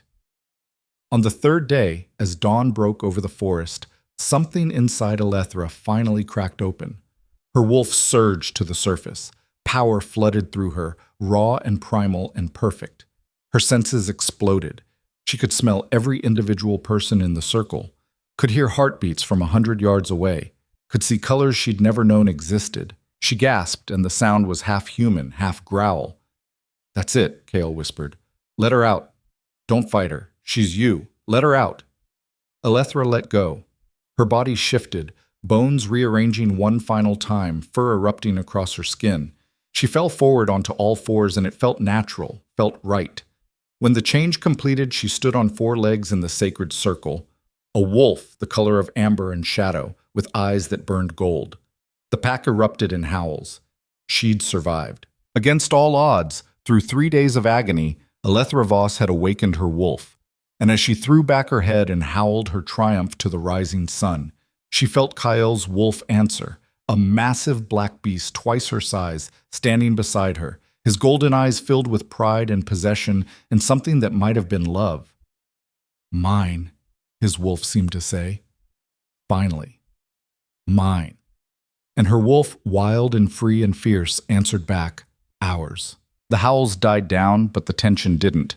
Elethra stood on 4 legs, her new body vibrating with power she didn't understand. Everything was too much, too bright, too loud, too intense. She could smell fear and excitement and arousal coming from the gathered pack, could hear whispered conversations happening 50 yards away, could see the individual threads in people's clothing, the pulse beating in their throats. Kale shifted back to human form beside her, naked and unconcerned about it. His hand reached for her fur, and she flinched instinctively. Easy, he murmured. You need to shift back now. Focus on your human shape. Remember what it felt like. She tried. Nothing happened. Panic spiked through her, and a whine escaped her throat. Breathe. You're letting the wolf control you. You control her, not the other way around. His voice was firm, commanding. Picture your human hands, your human face. Force the shift. She closed her eyes and reached for that part of herself that was still Elethra. Still human. It was there, buried under layers of new instinct, but there. She grabbed onto it and pulled. Pain ripped through her again, but different this time. Faster, sharper, over in seconds instead of days. When she opened her eyes, she was human again, naked and shaking in the dirt. Someone threw a blanket over her shoulders. Mira, her expression a mixture of pride and relief. 3 days, Mira said quietly. Most don't make it past the first hour, but you held on for 3 full days and came out the other side. That's extraordinary. Elethra couldn't respond. Her throat was raw from screaming. Her muscles felt like water. She tried to stand and her legs gave out. Kale caught her before she hit the ground, scooping her up like she weighed nothing. The blanket slipped and she clutched at it, suddenly aware of how many people were watching. Show's over, Kale announced, his voice carrying authority that made wolves twice his age lower their eyes. Disperse. Now. The pack began to file out, but not without backward glances and muttered conversations. Elethra caught fragments. Survived all 3 days. Impossible. No one with that little blood. Alphas claimed her. We can't. The trials will prove whether she's worthy or not. Gareth stepped forward, blocking Kale's path. The transformation is complete. She survived, but she's not pack yet. Not until she passes the trials. I'm aware of the law, Elder. Are you? Gareth's steel eyes flicked to Elethra. Because you're looking at her like she already belongs to you. Like the bond is sealed, but it's not. Won't be until she proves herself. Kale's arms tightened around Elethra. How long does she have to recover before the trials begin? Traditionally, new wolves get a week to adjust to their senses, to learn control. Then that's what she gets. 1 week. No one touches her, challenges her, or even looks at her wrong during that time. Clear? You don't make the rules, Alpha. The Council does. The Council advises. I decide. Kale's voice dropped to something dangerous. And I've decided my mate gets a week to heal before you throw her to the wolves. Literally. Mate. He'd said it out loud in front of the Council, making it official. Gareth's expression hardened. You're risking everything for her. Your position, your authority. The pack's respect. Is she really worth all that? Yes. The single word hung in the air like a declaration of war. Gareth studied them both for a long moment, then stepped aside. 1 week. Then the trials begin, and not even you can interfere with pack law once they start. Kyle carried Elethra away from the sacred circle, back through the forest toward the keep. She rested her head against his chest, too exhausted to care about the possessive way he held her, or the implications of what had just happened. She'd survived. Against impossible odds, she'd survived. But surviving was just the first test. Now came the hard part, proving she deserved to live. Kale took her back to her room but didn't leave. He set her on the bed, pulled the furs up around her, and then proceeded to pace like a caged animal. You should rest, he said, not looking at her. You're making me dizzy. He stopped pacing, turned to face her. His eyes were still more wolf than human, burning with intensity. Do you have any idea what you just did? Survived? 3 days, Alethra. 3 full days of transformation. Most humans die in minutes. Those with dormant blood sometimes make it to the first day. But 3 days? He ran his hands through his hair. That level of endurance, that strength of will, it's unheard of. Should I apologize for not dying? You should. He stopped himself, breathed. When he spoke again, his voice was calmer. I thought I'd lost you. 6 times during those 3 days, your heart stopped. 6 times I had to force it to start again, force you to keep fighting when you wanted to let go. She hadn't known that, didn't remember it. Thank you, she said quietly, for not letting me give up. I told you I wouldn't let you die. He moved closer, sat on the edge of the bed. But now comes the dangerous part. Your wolf is awake, but she's not trained. She's wild, reactive, and she has no impulse control.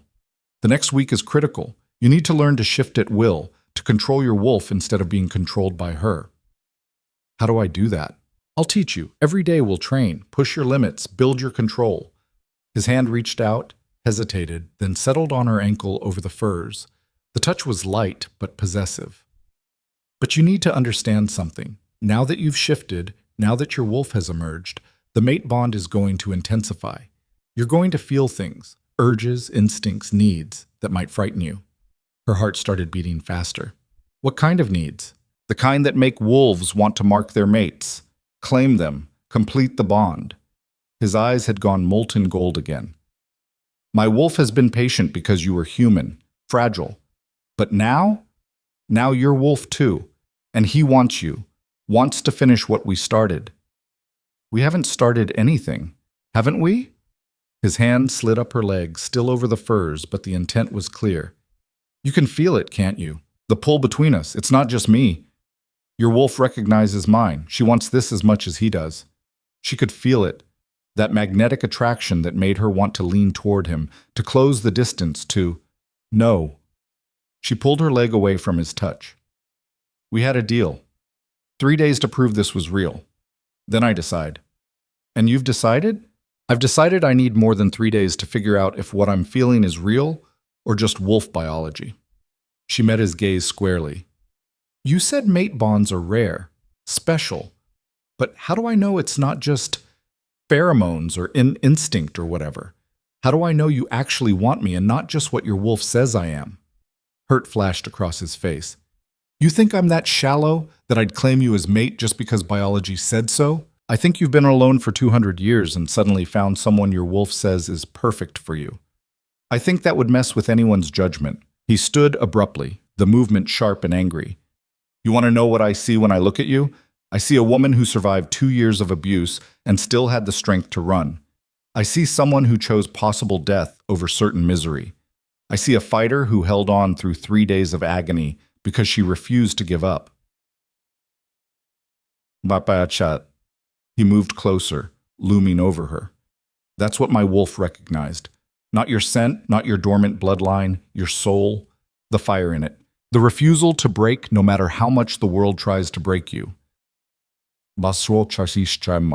She couldn't look away from the intensity in his eyes. But you're right, he continued, his voice dropping. You need time. You need to figure out what you want without the bond pushing you. So I'll wait. I'll teach you, train you, help you pass the trials. And when you're ready, when you're sure, you come to me, not the other way around. And if I'm never sure, if I decide the bond is wrong, his jaw clenched so hard she heard teeth grind. Then I'll let you go, because being your mate means respecting your choice, even if it kills me. He left before she could respond, the door closing with carefully controlled gentleness that was somehow more frightening than if he'd slammed it.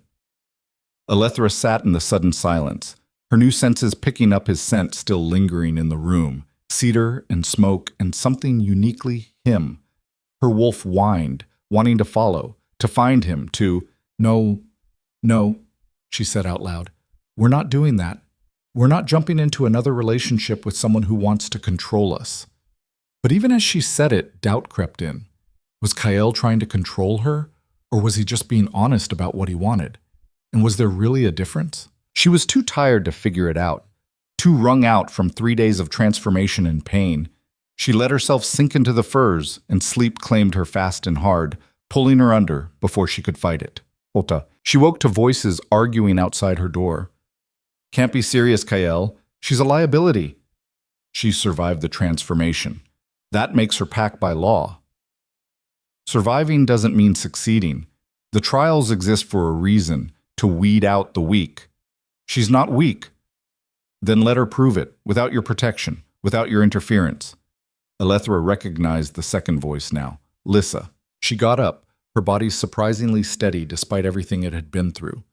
The blanket was still wrapped around her, so she kept it, moving to the door and opening it without warning. Kael and Lissa both turned. Lissa's expression was cold calculation.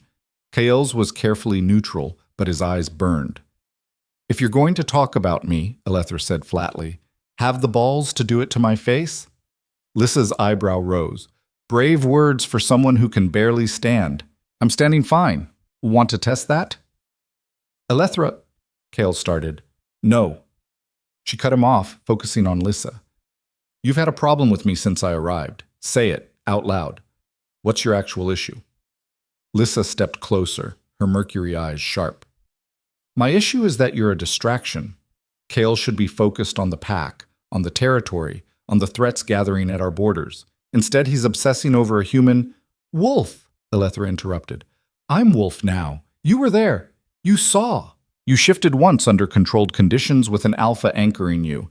That doesn't make you Wolf. It makes you a half-breed who got lucky. Lissa's voice was acid.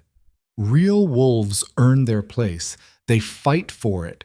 They prove their worth through blood and sweat and years of service. You want to waltz in here, claim the alpha as your mate, and expect us to accept you. That's not how this works. Then tell me how it works. The trials, you pass all 3, you're pack. You fail even one, you're out, exiled, forbidden from ever returning. Lissa leaned in close enough that Alethra could see the flecks of silver in her eyes. And here's what you don't understand. The trials aren't meant to be passable. They're meant to break you, to prove that only the strongest survive among us. Kael growled, the sound resonating in his chest. Lissa, back off. Why? She needs to hear this. She needs to know what's waiting for her. Lissa didn't break eye contact with Alethra. The hunt isn't just tracking prey. It's bringing down something that wants to kill you. The combat isn't sparring. It's fighting wolves who've trained their entire lives and won't hold back just because you're the alpha's pet. And the loyalty oath? If you break it, if you betray the pack in any way, we're within our rights to execute you. That's enough. Kael's voice had gone alpha hard, the command in it making both women flinch involuntarily. But Alethra recovered first. No, she's right. I need to know what I'm facing. She looked at Lissa. Thank you for being honest. Lissa blinked, clearly not expecting that response. One question, though, Alethra continued. Why do you hate me so much? And don't say it's because I'm a distraction. There's something personal here. For a moment, Lissa's mask cracked, and raw pain showed through. Because I've already watched someone I love die trying to prove they were worthy of this pack. I don't want to watch it happen again.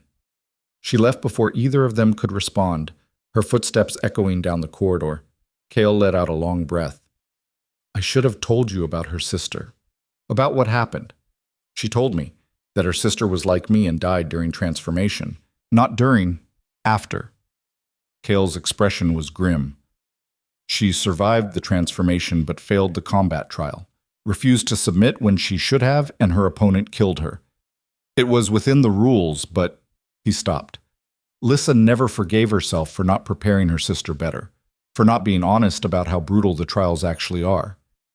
And now she's trying to do for me what she didn't do for her sister. Yes, in her own aggressive, terrifying way. He studied Alethra. Does it scare you, knowing what's coming? Terrifies me, she admitted. But I'm still doing it. I didn't survive 3 days of hell just to give up now. Something shifted in his expression, pride maybe, or hope. Then we start training today, right now. Get dressed. Meet me in the courtyard in 10 minutes. I just woke up. And every day you wait is a day your opponents are training, 10 minutes, Alethra. Don't make me come back here and drag you out. He left. She stood in her doorway, clutching the blanket, and tried to ignore the part of her that wanted him to come back and make good on that threat. The courtyard was a large open space behind the keep, ringed by training equipment she didn't recognize. Wooden posts driven into the ground at odd angles, rope obstacles, weight stones, and in the center, a fighting circle marked with white stones. Kyle waited in the middle, dressed in loose training clothes. Several other wolves stood around the perimeter, watching, including Lissa. Alethra walked out wearing the training gear Mira had left for her, fitted pants and a tank top that allowed freedom of movement. Her new body felt strange, too strong, too fast. She could feel everyone's eyes on her. First lesson, Kael announced, loud enough for everyone to hear. Shifting on command. You managed to shift back after the transformation, but that was adrenaline. Now you need to do it consciously, repeatedly, without hesitation. How? Stop thinking of your wolf as separate from you. She's not something you become. She's something you already are. You're just changing which aspect is dominant. He began to circle her. Close your eyes. Find that part of yourself that feels wild, that wants to run and hunt and fight. Don't suppress it. Embrace it. Let it rise. She closed her eyes and reached inward. Her wolf was there, coiled and ready, much closer to the surface than she'd expected, hungry to be released. Good, Kael murmured. I can see her in your eyes. Now push. Make the shift. She pushed. Her bones started to break and reform, but slower this time.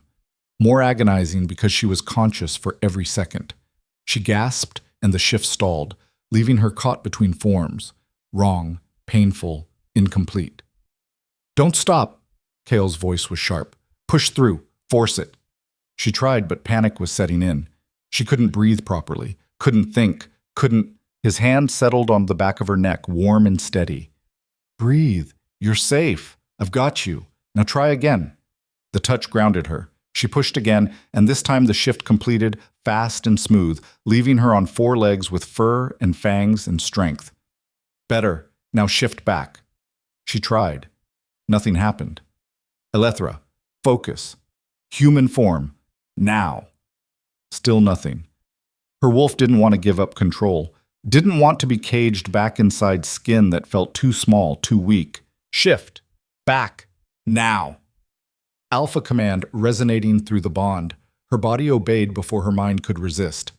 The shift slammed through her and she collapsed, human again, gasping on the dirt. Kyle hauled her to her feet with no gentleness. Again. I can't. Again. She shifted back, collapsed. He pulled her up. Again. An hour passed, maybe 2. Shift after shift after shift, until her body was screaming and her mind was fracturing, and she couldn't tell anymore where human ended and wolf began. Please, she finally gasped. I can't. No more. One more time. Then we're done. She shifted one last time, and when he commanded her back to human form, her body obeyed instantly, smoothly, without hesitation. She stood on shaking legs, covered in sweat and dirt, and realized something. He'd broken through her fear, forced her past the pain, made her body understand that shifting was natural, normal, nothing to fight. Good, he said, his voice returning to something gentler. That's enough for today. That was sadistic. That was necessary. You think the trials are going to give you time to work through your fear, to ease into the shift? He handed her a water bottle. They're going to push you until you break or adapt. I'm making sure you adapt. One of the watching wolves laughed, sharp and mocking, a young male, maybe 25, with copper hair and cruel eyes. Adapt? She can barely stand. This is what the alpha claims as his mate? Pathetic. Kael's expression went flat. Dangerous. You want to say that again, Dain? I'm just calling it like I see it. She's weak, untrained. If she goes into the trials like this, she'll die in the first 10 minutes. Then it's a good thing she has a week to train. A week? Dain laughed again. It took me 5 years to master combat forms, 10 years to learn proper hunting technique, and you think she can do it in a week? I think she's stronger than you're giving her credit for. Prove it. Dain stepped into the fighting circle. Let her fight me, right now. If she can last 3 minutes without submitting or passing out, I'll admit I was wrong. She just spent 2 hours shifting. She's exhausted. Then she's going to be exhausted during the combat trial too. Real fights don't wait until you're ready. Dain looked at Alethra, his copper eyes contemptuous. Unless she's too scared. Alethra felt anger surge through her, hot and sharp. Her wolf snarled, wanting blood. No, Kael said firmly. Not today. I'll do it. The words were out before she could stop them. Kael turned to her. Alethra, he challenged me, in front of witnesses. If I back down now, I prove I'm weak. She stepped toward the circle. 3 minutes. I can handle 3 minutes. You're in no condition. Then I'll lose fast and we'll all go home. She entered the circle, facing Dain. But at least I won't be a coward. Dain's smile was all teeth. Your funeral, sweetheart. Kael looked between them, jaw tight. Finally, he nodded once, sharp. 3 minutes. No killing blows. Dain, if you permanently injure her, I'll do the same to you. Understood? Understood, Alpha. The other wolves formed a tighter circle, sensing blood. Alethra could smell their excitement, their anticipation. They wanted to see her fail. She set her feet, trying to remember anything about fighting. 2 years of surviving Marcus had taught her how to protect her head, how to curl up to protect vital organs. Not exactly combat training, but it was something. Begin, Kael said, his voice cold. Dain moved, fast, inhumanly fast. His fist connected with her jaw before she even saw it coming, and she went down hard, tasting copper. Laughter erupted around the circle. Dain stood over her. 30 seconds. Want to submit? Her wolf snarled. Alethra felt the shift trying to happen, her body wanting to change, to fight back with fangs instead of fists. Don't shift, Kael commanded. Human form. Make yourself work through it. She pushed herself up, spitting blood. Her jaw throbbed, but nothing felt broken. Again. Dain grinned and came at her. This time she saw the punch coming, tried to dodge. Wasn't fast enough. His fist caught her ribs, the same ribs Marcus had broken. And white-hot pain exploded through her chest. She went down again. 1 minute. Still want to continue? She couldn't breathe properly, couldn't think through the pain. But she could hear the laughter, could smell the contempt, could feel every eye judging her. Just like Marcus used to judge her. Used to tell her she was worthless. Used to prove it with his fists. Something inside her cracked. Not broke. Cracked open. Her wolf surged to the surface, but she didn't shift. Instead, she felt her wolf's strength flood through her human body, faster reflexes, sharper instincts, deeper reserves of power. She stood up. Dain's expression flickered. Uncertainty. 2 minutes left, she said, her voice coming out rougher. More wolf. Let's see what you've got. He came at her again, but this time when he threw the punch, she moved. Not thinking, just reacting on pure instinct. She slipped inside his guard, drove her elbow into his solar plexus, and as he doubled over, she brought her knee up into his face. The impact sent him stumbling back, blood streaming from his nose. The laughter died. Silence filled the courtyard. Dain looked at her with something like respect dawning in his copper eyes. Not bad for a half-breed. She didn't respond. Couldn't. The adrenaline was fading and pain was rushing back in, her ribs screaming, her jaw throbbing. Time, Kael announced. 3 minutes. She lasted. Dain nodded once, then stepped out of the circle. The other wolves began to disperse, whispering among themselves. Alethra stood alone in the fighting ring, swaying slightly, and tried to process what had just happened. She'd tapped into her wolf without shifting, had used that power while staying human. Kael approached, his expression unreadable. That was stupid. That was necessary. You could have been seriously hurt. But I wasn't. She met his eyes. And now they know I'm not completely helpless. No. Now they know you're dangerous when cornered, which means they'll come at you harder, faster, trying to put you down before you can fight back. He moved closer, his hand reaching for her jaw where Dain had hit her. You're bleeding. I'll heal. Wolf healing takes time when you're new. His thumb brushed over the split in her lip, gentle despite his angry tone. You should rest. Let your body... No more rest. More training. I have 6 days left before the trials, and I just proved I'm nowhere near ready. She stepped back from his touch, even though it took effort. Teach me to fight. Really fight. Not just survive, but win. Pride flickered in his golden eyes again. It's gonna hurt. Everything hurts already. What's a little more? His mouth curved in what might have been a smile. All right then. But first, food. Can't train on an empty stomach. He started toward the keep, then paused. Elethra? Yeah? That thing you did at the end, channeling your wolf while staying human? Most wolves take months to learn that. You did it instinctively in a fight. Is that good or bad? It's extraordinary. He looked back at her. Maybe Diane was right. Maybe you are dangerous. Is that a problem? No. His smile turned predatory. I like dangerous.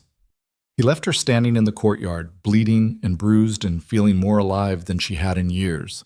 Her wolf purred with satisfaction, and despite everything, the pain, the fear, the impossible challenges ahead, Elethra found herself smiling too. The next 5 days blurred together in a haze of training, pain, and incremental progress. Every morning, Kael woke her before dawn. They'd run through the forest, miles and miles until her lungs burned and her legs gave out. Then he'd make her run more, teaching her to track scents, to read signs, to move silently through underbrush. Afternoons were combat training. He paired her with different wolves, never Diane again, but others who were skilled fighters. She lost more often than she won, collected bruises like badges. But slowly, painfully, she started to improve. Evenings were shifting practice, over and over until she could transform in seconds, until she could hold partial shifts, claws while human, or human hands while wolf, until her body understood that she controlled it, not the other way around. And every night she collapsed into bed too exhausted to dream. But on the 5th day, something changed. She was sparring with a female wolf named Sarah, older, experienced, patient in a way the others weren't. They'd been at it for an hour when Sarah suddenly stopped mid-strike. You're holding back, Sarah observed. I'm trying not to get my ass kicked. No, you're afraid to hurt me, afraid to really let your wolf loose. Sarah cocked her head. Why? Elethra didn't answer, couldn't explain the fear that if she let her wolf truly take over, she'd become something she couldn't control, something violent and cruel like Marcus. Your wolf isn't the problem, Sarah said quietly. The problem is you think being strong means being violent. But strength without control is just chaos. Control without strength is just fear. She took a fighting stance. Again. And this time stop apologizing for taking up space. They fought. And this time, when Elethra felt her wolf rise, she didn't suppress it. She let the strength flow through her, let her instincts guide her movements. She fought hard, fought mean, fought to win. And when Sarah finally called time, they were both breathing hard and grinning. There she is, Sarah said with satisfaction. That's the wolf who's going to survive the trials. That night, for the first time, Kael didn't come to her room to check on her. She told herself she was relieved, told herself she needed the space, but her wolf whined, wanting to find him, to seek out his scent. She ignored it and tried to sleep, couldn't. Finally, frustrated, she got up and went looking for him. The keep was quiet at night, most of the pack already asleep or out running. She followed his scent, cedar and smoke, through corridors until she found him on the same balcony where they'd talked before the transformation. He stood looking out at the forest, shirtless despite the cold, his back a map of scars she hadn't noticed before. Can't sleep? He asked without turning around. How did you know I was here? Your heartbeat. I'd recognize it anywhere. He finally looked at her. What's wrong? Nothing. She stopped. Started again. I wanted to thank you for training me, for pushing me even when I wanted to quit. You're paying me back by not dying. That's thanks enough. They stood in silence for a moment. The moon was waxing, almost full. In 2 days it would be dark moon, the night of the first trial. I'm scared, she admitted quietly. Good. That's your answer to everything. Because it's true. Fear keeps you sharp, keeps you from getting cocky. He turned to face her fully. But Elethra, you're ready. More ready than anyone has a right to be after only a week. I don't feel ready. No one ever does. He moved closer, stopping just outside arm's reach. But I've watched you these past days. Watched you take every hit and get back up. Watched you push past exhaustion and fear and pain. You You're not the same woman who stumbled into my forest bleeding and broken. No, I'm the woman who's about to get thrown into a forest to hunt something that wants to kill me. You'll succeed. How can you be so sure? Because you're mine. He said it simply, like it explained everything. And I don't claim weak things. The mate bond hummed between them, stronger now, after days of training together, of him touching her to correct her stance, of their scents mingling until she couldn't smell herself without smelling him too. She should step back, should reinforce the boundaries she'd set. Instead, she moved closer. KL? Yes? If I don't survive the trials, you will. But if I don't, she continued stubbornly, I want you to know that these past days training with you, being part of this world, it's been the best time of my life. Even with all the pain and fear. I've never felt this strong, this capable, this alive, he finished. You've never felt this alive. Yes. He closed the distance between them, his hand coming up to cup her face. His thumb traced over the fading bruise on her jaw. You're going to survive. You're going to pass all 3 trials, and then... His eyes burned into hers. Then we're going to have a very different conversation about what comes next. What if I still don't want the bond? Then I'll live with it. But I don't think that's true anymore. His thumb moved to her lips. I think you want this as much as I do. You're just too stubborn to admit it. He was right. God help her. He was right. She wanted him, wanted the bond, wanted everything he was offering with an intensity that terrified her. But wanting something and being ready for it weren't the same thing. After the trials, she said firmly, if I survive, if I pass, then we talk. Really talk. No wolf instincts. No mate bond pushing us. Just you and me deciding what we want. His jaw clenched, but he nodded. After the trials. He dropped his hand and stepped back, and the loss of contact was physically painful. She left before she could do something stupid like beg him to touch her again. The next 2 days passed in final preparations. Mira checked her over, pronouncing her healed and fit. Sarah gave her last-minute advice on tracking. Even Lissa pulled her aside with grim instructions on how to kill efficiently. Go for the throat if you can, Lissa said. Puerto, fast, clean. Don't toy with your prey. Don't make it suffer. Just kill and be done. I don't know if I can. You can. When it's you or them, survival instinct takes over. Your wolf will know what to do. Lissa paused. And Alethra? Don't hold back because you're afraid of becoming a monster. The real monsters are the ones who enjoy the killing. You won't enjoy it. That makes all the difference. The night before the first trial, Kael came to her room one last time. Tomorrow at sunset, the hunt begins. You'll be released into the deep forest, given a target, usually a predator animal, something dangerous.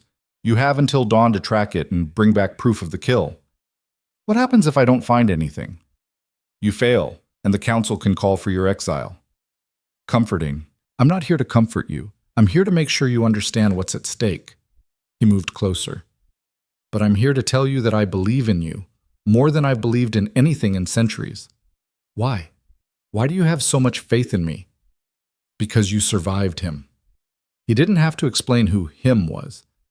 Marcus Hale tried to break you for 2 years and couldn't. You think one night in the forest is going to succeed where he failed? When he put it that way, get some sleep, he said, moving toward the door. Tomorrow, you become a hunter. KL? She stopped him. Thank you. For everything. He looked back, something raw and vulnerable in his eyes. Don't thank me yet. Thank me when you come back alive. He left. And Alethra lay in her bed, listening to the keep settle around her and tried not to think about all the ways tomorrow could go wrong, but sleep wouldn't come. Her wolf was restless, pacing inside her skin. And as the night wore on, Alethra felt something else stirring, not fear, but anticipation.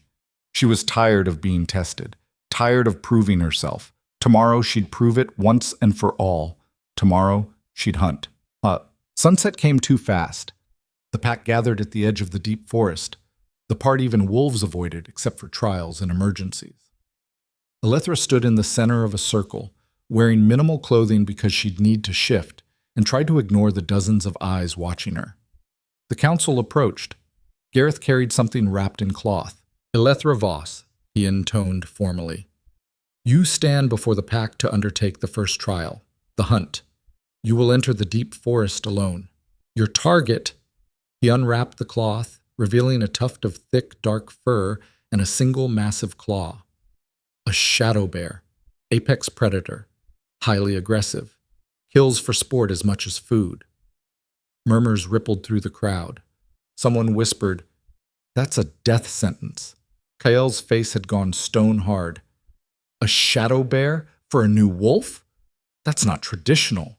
The council decides the target, Gareth interrupted. And we've decided she needs a true test. Not something easy, something that will prove beyond doubt whether she's worthy. You're setting her up to fail. We're giving her a chance to prove she's as strong as you claim. Gareth turned back to Elethra. You have until dawn. Bring back proof of the kill, head, heart, or both. Fail, and you face exile. Do you accept these terms?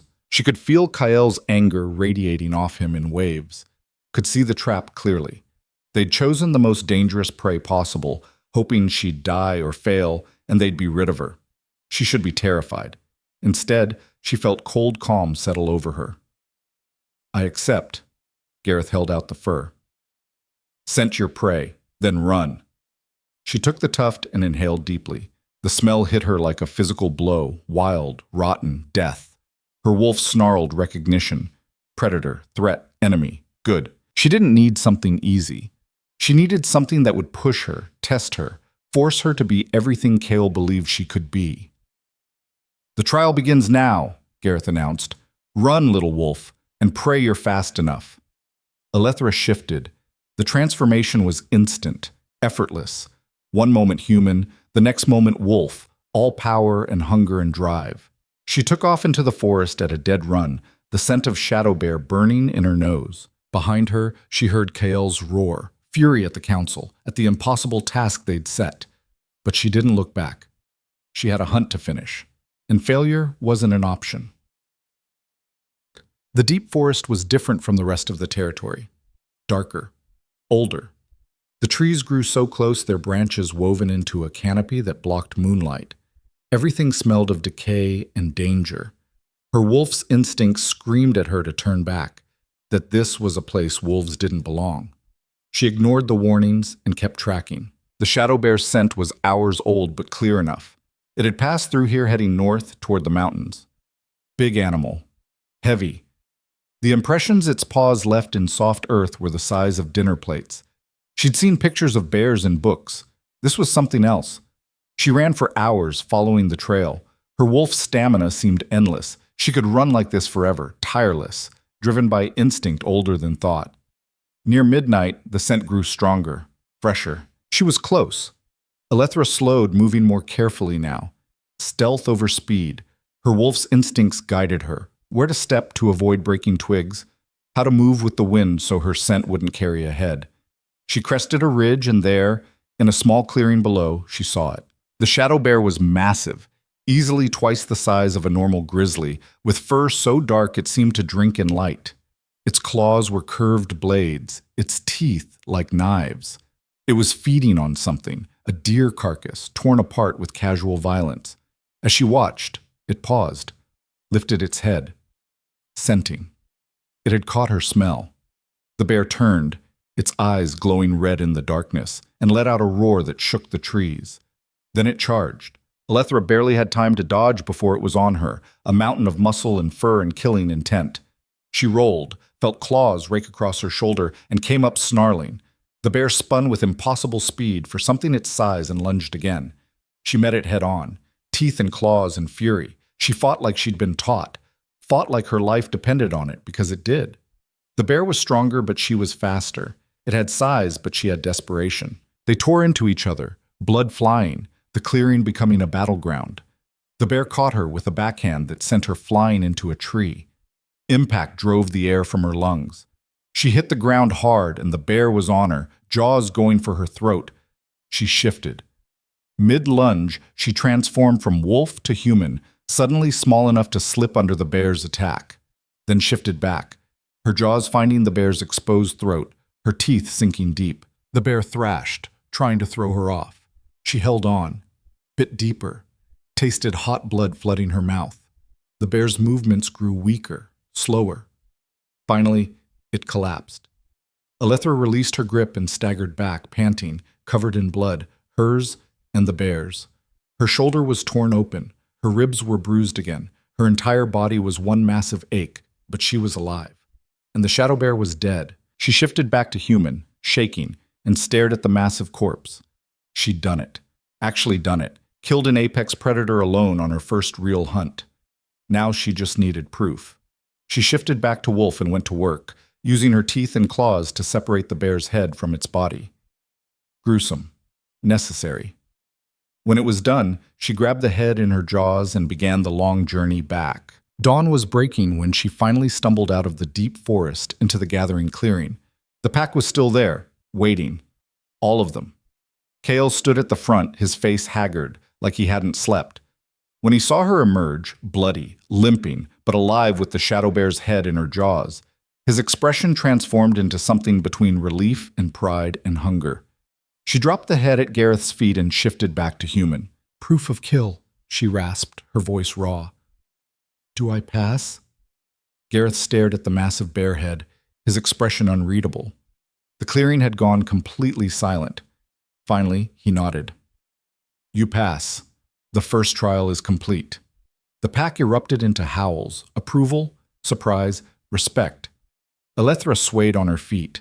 Mira appeared with a blanket, wrapping it around her. Kale started toward her, but stopped himself, remembering her boundaries. "2 more trials," Gareth said. "Then we'll see if you're truly worthy of—" The sound of engines cut through the morning air. Trucks. Multiple trucks. Coming fast up the forest road. The pack went instantly on alert, warriors moving to defensive positions. "Who?" Kale started. The trucks burst through the tree line, modified with mounted weapons, filled with armed men. And in the lead vehicle, standing with a rifle in hand and murder in his eyes, was Marcus Hale. He'd found her. Alethra stood frozen, covered in bear blood, as her past crashed into her present, and she realized that everything was about to— Marcus Hale stepped out of the lead truck with the confidence of a man who'd never been told no in his life. The rifle hung casual in his hands, but his finger rested near the trigger. Behind him, 8 more men emerged from the vehicles, all armed, all wearing tactical gear that screamed mercenary rather than law enforcement. Alethra's wolf surged to the surface, wanting to shift, wanting to tear his throat out right here in front of everyone. She forced herself to stay human, to stay still, even as her hands trembled with rage. "There you are, baby," Marcus called out, his voice carrying that false warmth that used to precede the worst beatings. "Been looking everywhere for you. You had me real worried." Kael moved to stand between them, his body language shifting into something predatory. "You're trespassing on private land. Leave. Now." Marcus's eyes flicked to him, dismissive. "And you are?" "The man telling you to turn around and walk away while you still can." "That a threat?" Marcus smiled, the expression not reaching his eyes. "Because I got 9 armed men here who'd love to see you try something. Plus," he pulled a paper from his jacket, "I got a restraining order here that says Alethra Voss is a danger to herself and others. Mental health crisis. I'm legally authorized to bring her home for psychiatric evaluation." "That's bullshit," Alethra spat, finding her voice. "I never filed for— You forged that." "Did I? Or did you just forget in your confusion?" Marcus took a step forward. His men fanned out behind him, weapons ready. "You're sick, Ellie. Running into the woods, living with strangers, telling crazy stories about— What was it the police report said? Oh, right. Werewolves." He laughed. "That's commitment papers territory, sweetheart." The pack had gone very still, dangerously still.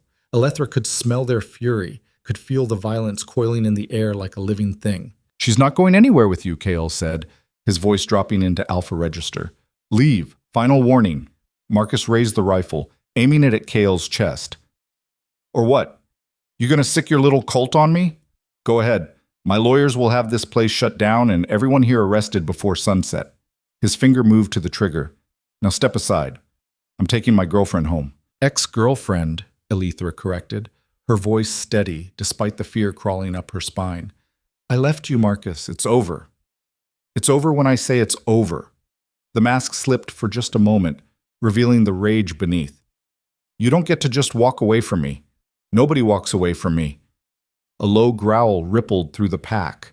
Dozens of wolves on the edge of shifting, of tearing these men apart. Gareth stepped forward, his hands raised in a placating gesture.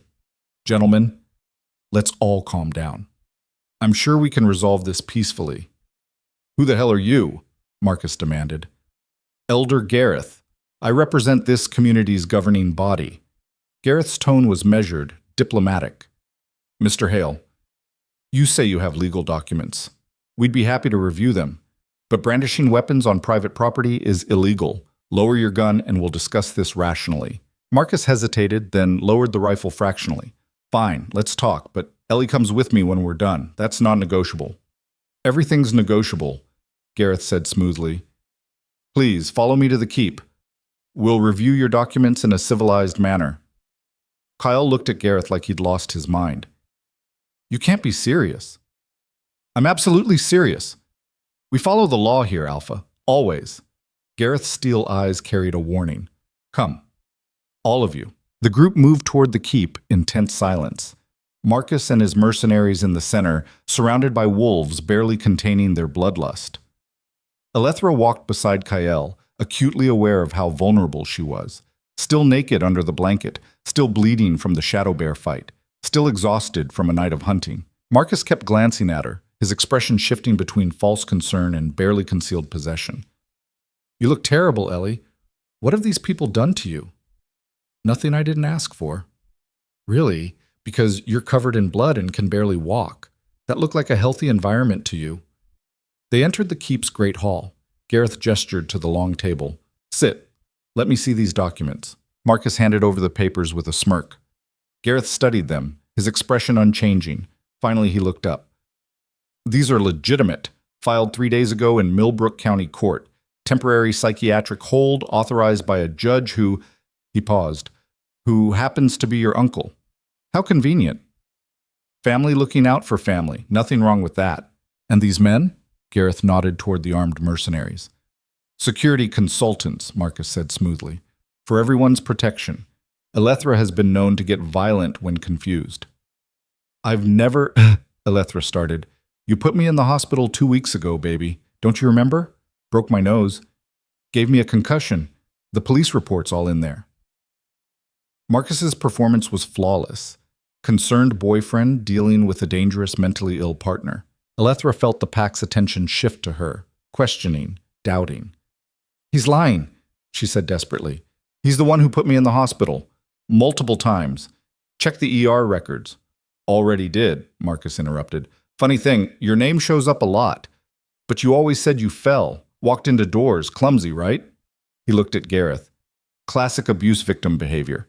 She protects her abuser, me apparently, while spiraling deeper into delusion. The trap was perfect.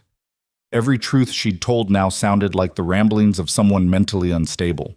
Every injury she'd sustained could be spun as evidence of her being a danger to herself. Kyle looked ready to murder everyone in the room. This is manipulation. Can't you see what he's doing?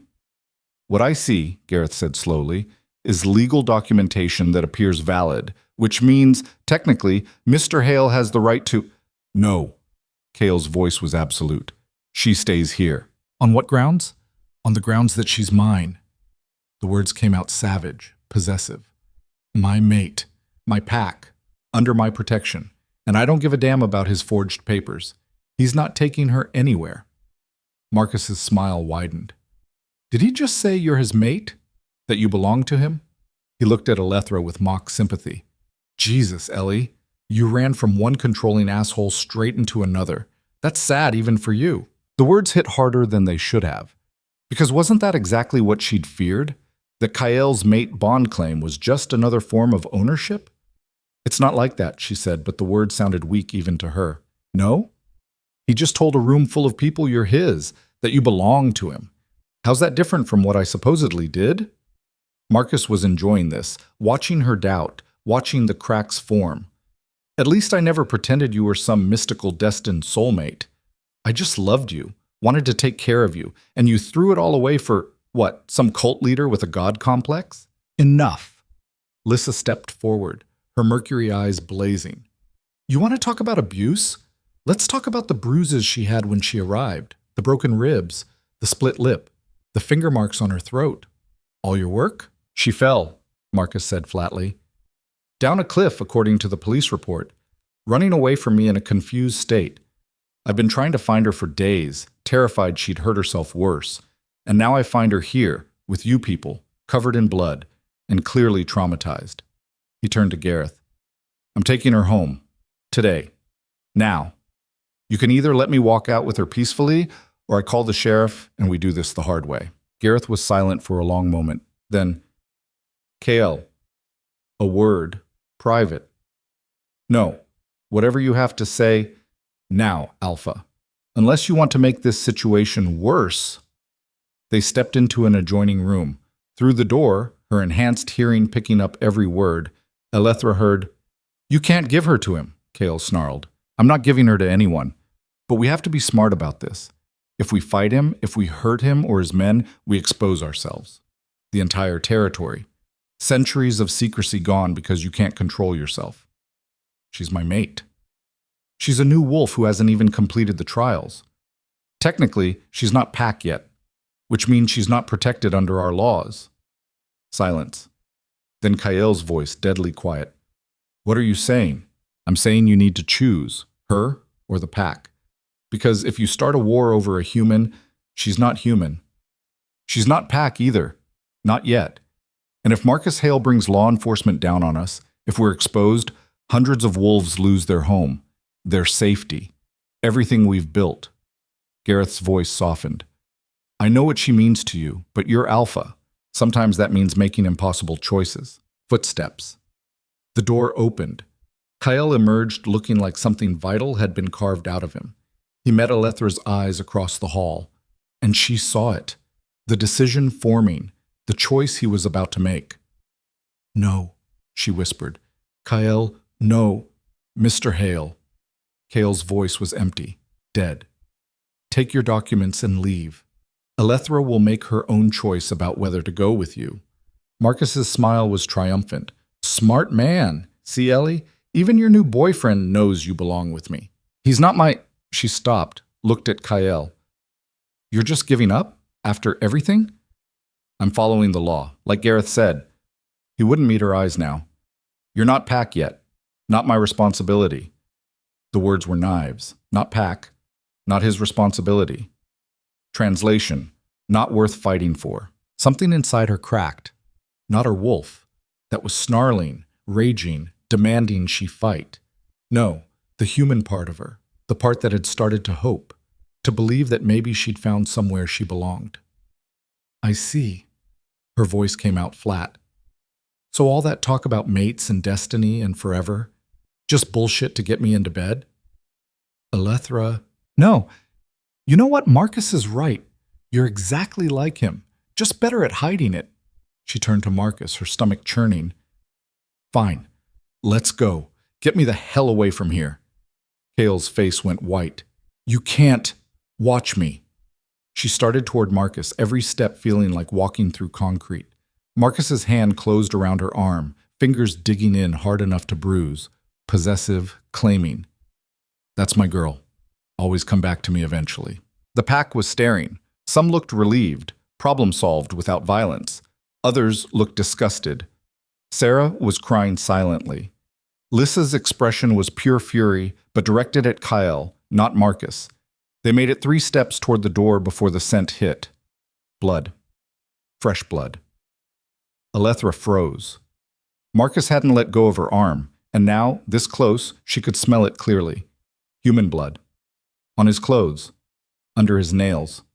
Recent. Marcus. Her voice was very quiet. Whose blood is that? What? Don't know what you're... I can smell it. You've been around someone who is bleeding. A lot. Who? His grip tightened painfully. You're being paranoid again, Ellie. That psychiatric evaluation is looking better and better. But she could hear it now, the lie in his heartbeat, the spike of adrenaline that meant fear. It's Brad's blood, one of Marcus's men said suddenly. Young guy, early 20s, looking sick. We found him this morning, throat torn out. Marcus said it was an animal attack, but... Shut up, Stevens, Marcus snapped. But there were human teeth marks, and Marcus had blood on his hands, and he wouldn't explain.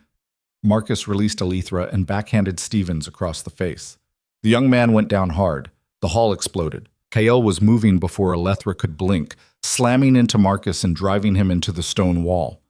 The other mercenaries raised their weapons, but a dozen wolves shifted simultaneously, surrounding them with fangs and fury. "What did you do?" Kael had Marcus by the throat, lifting him off the ground. "What did you do?" Marcus clawed at Kael's hands, gasping. "Nothing. It was an animal." "Liar." Kael's eyes were pure wolf now. "I can smell the lie. Tell me the truth or I'll rip it out of you." "Fine," Marcus choked out. "Fine." Brad started asking questions about why we were really out here, what I was really after. He was going to leave, go to the cops, ruin everything. So I handled it. "You killed him." "He was a loose end." Kael's hand tightened. Marcus's face was turning purple. "Wait." Alethra's voice cut through the chaos. Something wasn't adding up. "You said Brad started asking questions about what you were really after. What does that mean? You came here for me, right?" Marcus's eyes flicked to her. Even oxygen deprived, even terrified, she saw calculation there. "Marcus, answer me. Did you come here just for me?" Kael loosened his grip just enough for Marcus to speak. "At first," Marcus gasped. "Yeah, at first it was about getting you back, making sure you couldn't testify about—" He stopped. "About what you did to me," Alethra finished. "You were scared I'd press charges. But then," Marcus smiled, the expression grotesque on his oxygen-starved face. "Then I heard the stories. The legends about Shadowpine, 17 missing people, all the locals whispering about monsters in the woods. And I started thinking, what if it was true? What if there really were werewolves out here?" Ice flooded Alethra's veins. "You came here to hunt us," Lisa said, her voice deadly. "Not hunt. Study. Capture." Marcus's eyes gleamed with fever-bright intensity. "You know what werewolf DNA would be worth? What governments would pay for soldiers who could heal anything, who had superhuman strength and senses? I'd be rich, powerful, set for life." "You're insane," Gareth breathed. "I'm ambitious. And Ellie, poor stupid Ellie, led me right to you. All I had to do was follow her trail into the forest. Watch. Wait. Gather evidence." He looked at Alethra. "You really thought I loved you? You were research, baby. A way into this world. Nothing more." The words should have hurt. Should have destroyed her. Instead, they freed something. Because she'd spent 2 years being told she was worthless, except for what she could provide Marcus. 2 years internalizing the lie that she was lucky anyone wanted her at all. But now, hearing him admit it was all manipulation, all strategy to use her, she felt the last chains of his psychological control shatter. "Thank you," she said quietly. Marcus blinked. "What?" "Thank you for finally being honest, for showing me exactly what you are." She looked at Kael. "Let him go." Alethra, "Let him go, please." Kael released Marcus, who collapsed gasping. The mercenaries were still surrounded by wolves, their weapons useless against enemies too fast to shoot. Alethra walked toward Marcus slowly. He scrambled backward until he hit the wall. "You want to study werewolves?" She let her wolf rise to the surface, felt her eyes shift to gold, felt claws emerge from her fingertips. "Let me give you a demonstration." She shifted, fast, controlled, perfect. One moment woman, the next moment wolf, massive and deadly and beautiful. She stalked toward Marcus, lips pulled back from fangs designed to tear through flesh and bone. Marcus screamed, actually screamed like a child. "Please, no, I'm sorry, I'll leave, I'll never come back." She stopped inches from his face, let him smell her breath, see his death in her eyes. Then shifted back. "You're going to leave," she said, her voice rough from the transformation. "You're going to take your men and drive away and never speak my name again. Because if you do, if you ever come near me or this territory or anyone I care about, I will hunt you down. I will find you wherever you run, and I will kill you slowly. Understand?" Marcus nodded frantically, tears streaming down his face. "Good." She looked at the mercenaries. "That goes for all of you. Tell anyone what you saw here, and you'll spend the rest of your short lives running from things that go bump in the night. We clear?" More nodding. Stevens was crying openly. "Gareth," Elethra said, "escort them to the border. Make sure they actually leave." Gareth raised an eyebrow, a new wolf giving him orders, but nodded. With pleasure. The wolves herded Marcus and his men out. Their panicked footsteps echoed through the hall, then faded. Silence descended. Elethra stood in the center of the great hall, still naked, still covered in blood, and finally let herself feel the magnitude of what had just happened. Marcus was gone. Really gone. Not dead. She didn't have that in her, not yet. But broken, powerless, terrified. She'd won. But the victory tasted like ash, because Kael had been willing to give her up, had chosen the pack over her, had proven that when it mattered, when the choice got hard, she was expendable. She turned to face him. He stood frozen, his expression devastated. "Elethra, Don't." She held up a hand. "Don't apologize. Don't explain. You made your choice clear." "I was trying to protect the pack. From what? One asshole with a rifle and some forged papers?" She laughed, the sound bitter. "You folded the second things got complicated, exactly like I knew you would. That's not fair. You don't understand the position I was in."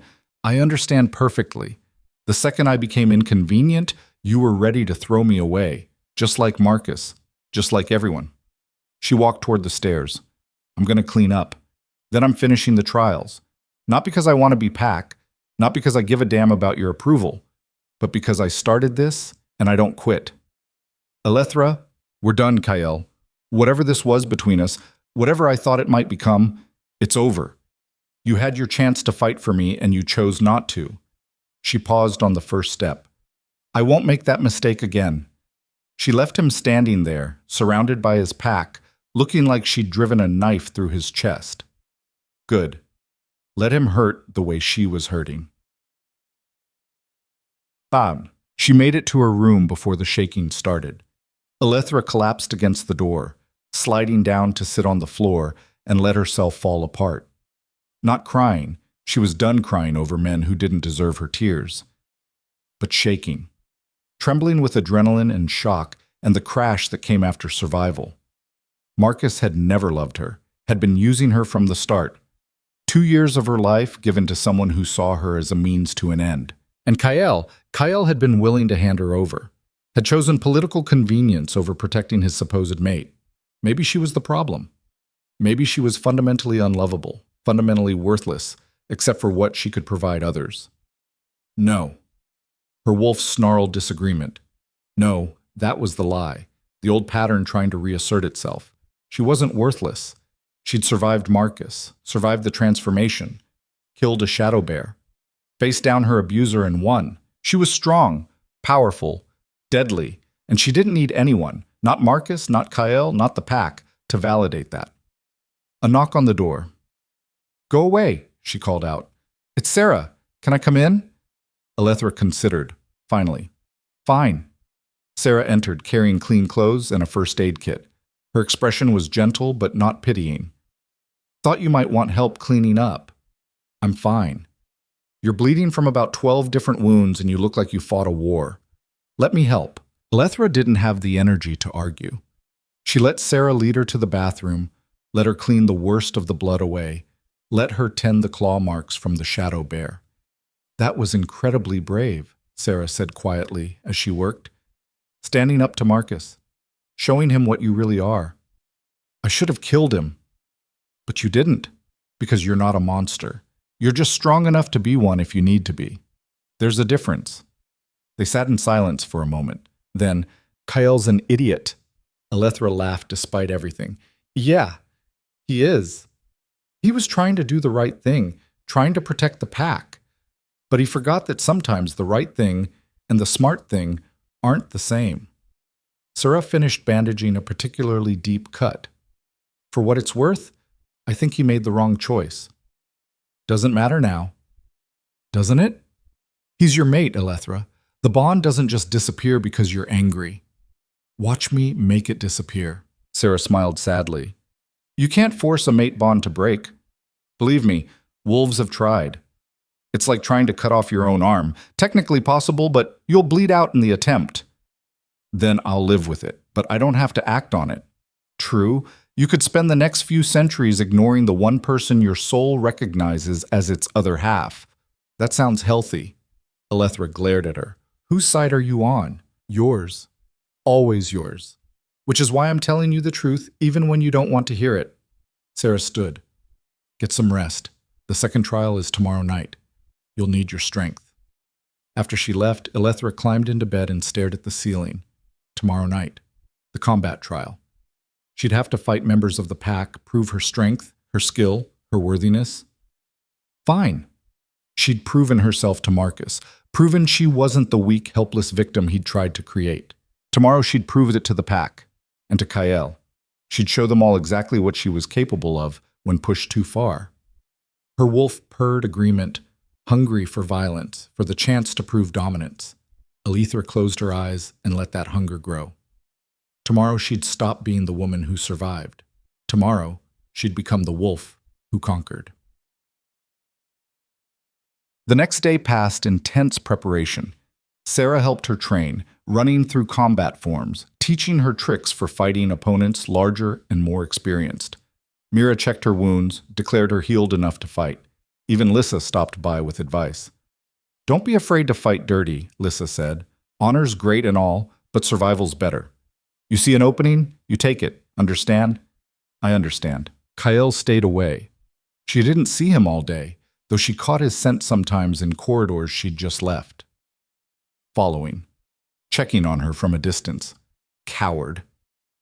Evening came too fast. The pack gathered in the courtyard, forming a large circle. Torches burned at intervals, casting dancing shadows. The atmosphere was electric. Part sporting event, part ritual, part blood sport.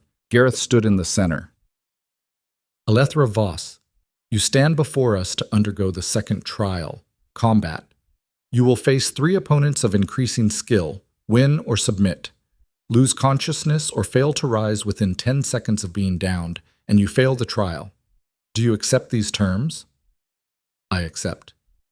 Then let us begin. Your first opponent, Diane. The copper-haired wolf who'd challenged her that first day stepped into the circle, grinning. Rematch. Hope you've improved since last time, half-breed. Alethra said nothing, just took her stance. Begin! Diane came at her fast, testing her reflexes. She dodged, countered, their movements a blur of strikes and blocks. But she'd learned, trained, improved. When he overextended on a punch, she slipped inside his guard and drove her elbow into his solar plexus. He doubled over, and she brought her knee up into his face. Diane went down hard. The crowd roared. He pushed himself up, blood streaming from his nose, respect dawning in his copper eyes. Not bad. Let's see if you can do that again. They fought for real this time. No holding back. No testing. Pure combat. Alethra took hits, a fist to her ribs that made her gasp, a kick to her thigh that nearly buckled her leg. But she gave back better than she got. Used her smaller size as an advantage, slipping under his strikes, attacking from angles he didn't expect. Finally, she swept his legs, and as he fell, she followed him down, her forearm across his throat. Submit, she growled. Diane's eyes blazed with fury and something else, pride. I submit. She released him and stood. The pack's howls washed over her. Approval, excitement, bloodlust. 1 down, 2 to go. Your second opponent, Gareth announced. Sarah. Alethra's heart sank. Not Sarah. Anyone but Sarah. But Sarah was already stepping into the circle, her expression apologetic but determined. I'm sorry, but this is pack law. I have to. I know. They faced each other. Teacher and student, friend and maybe friend. Begin. They moved. Sarah was faster, more experienced, more skilled. She'd been a warrior for decades. Alethra had been a wolf for a week. The fight was brutal. Sarah didn't hold back, didn't give quarter. She hit hard, moved fast, exploited every opening. Alethra found herself on the defensive, blocking more than attacking, barely holding her own. A spinning kick caught her temple and the world went white. She hit the ground hard. 1, 2, 3. Gareth was counting. She had to get up. Had to. 4, 5, 6. Her body wouldn't obey. Everything hurt. Everything was spinning. 7, 8. Move. Get up. Fight. 9. Her wolf surged up with a roar, flooding her with adrenaline and fury. She rolled, came to her feet just as Gareth said 10. The crowd erupted in argument. Had she made it in time? She rose before 10, Gareth ruled. The fight continues. Sarah came at her again, but something had changed. Elethra wasn't thinking anymore, wasn't planning. Her wolf was in control, operating on pure instinct. She became a whirlwind of claws and fangs and fury. Sarah couldn't keep up with the ferocity, the wild unpredictability of a wolf who'd stopped caring about pain or consequence. Elethra tackled her, bore her to the ground, and pinned her with a hand around her throat.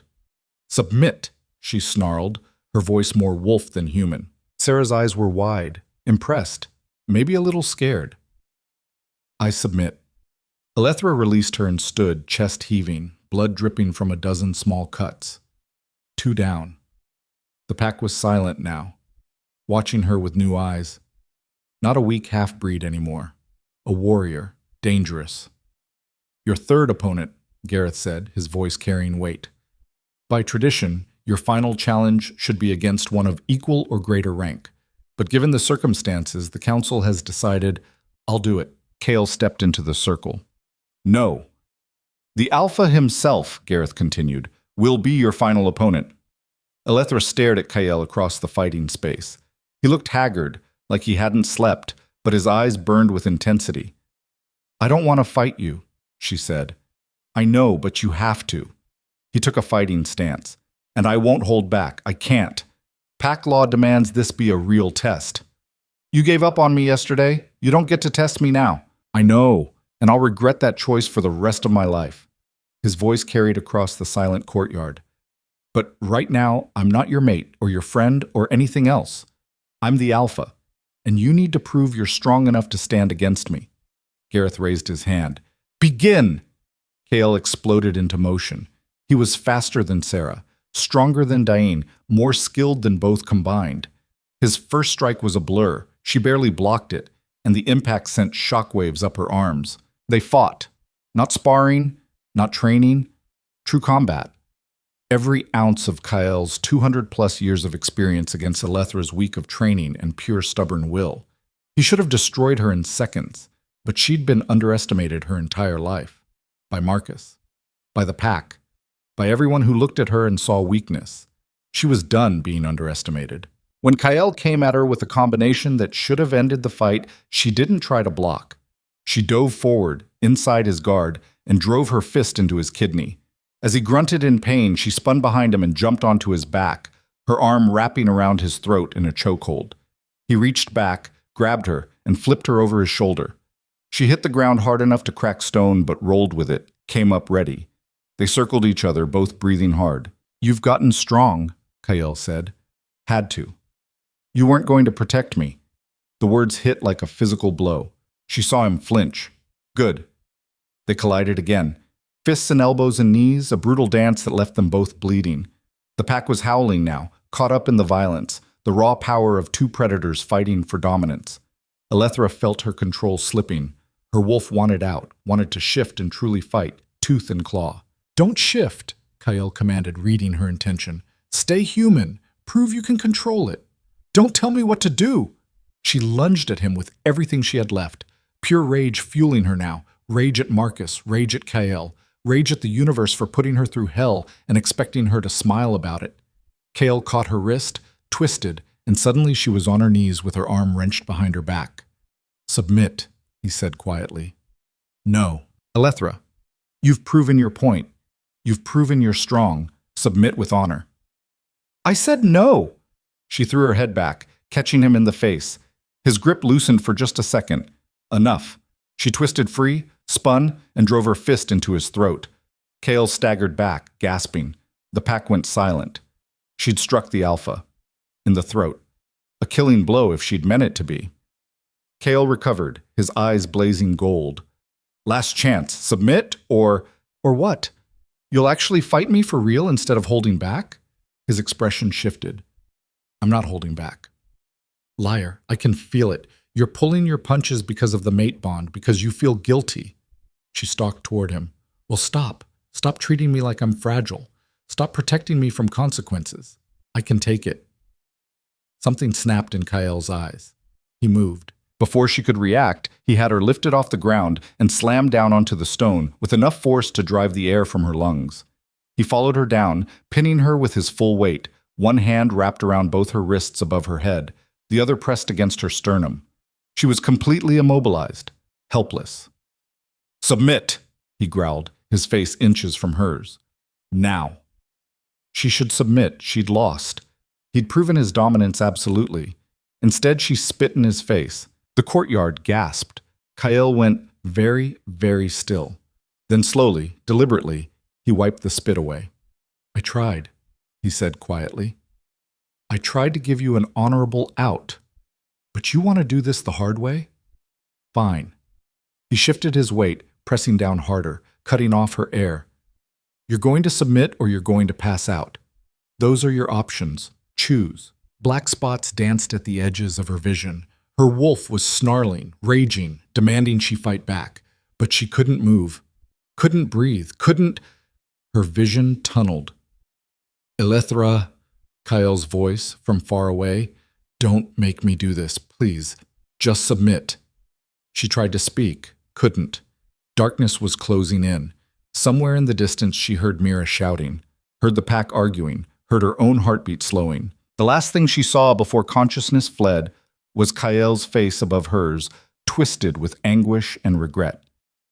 Then, nothing. She woke to voices arguing. Could have killed her. I didn't. Her heart's beating. She's fine. Fine? She hasn't woken up in 3 hours. She will. Give her time.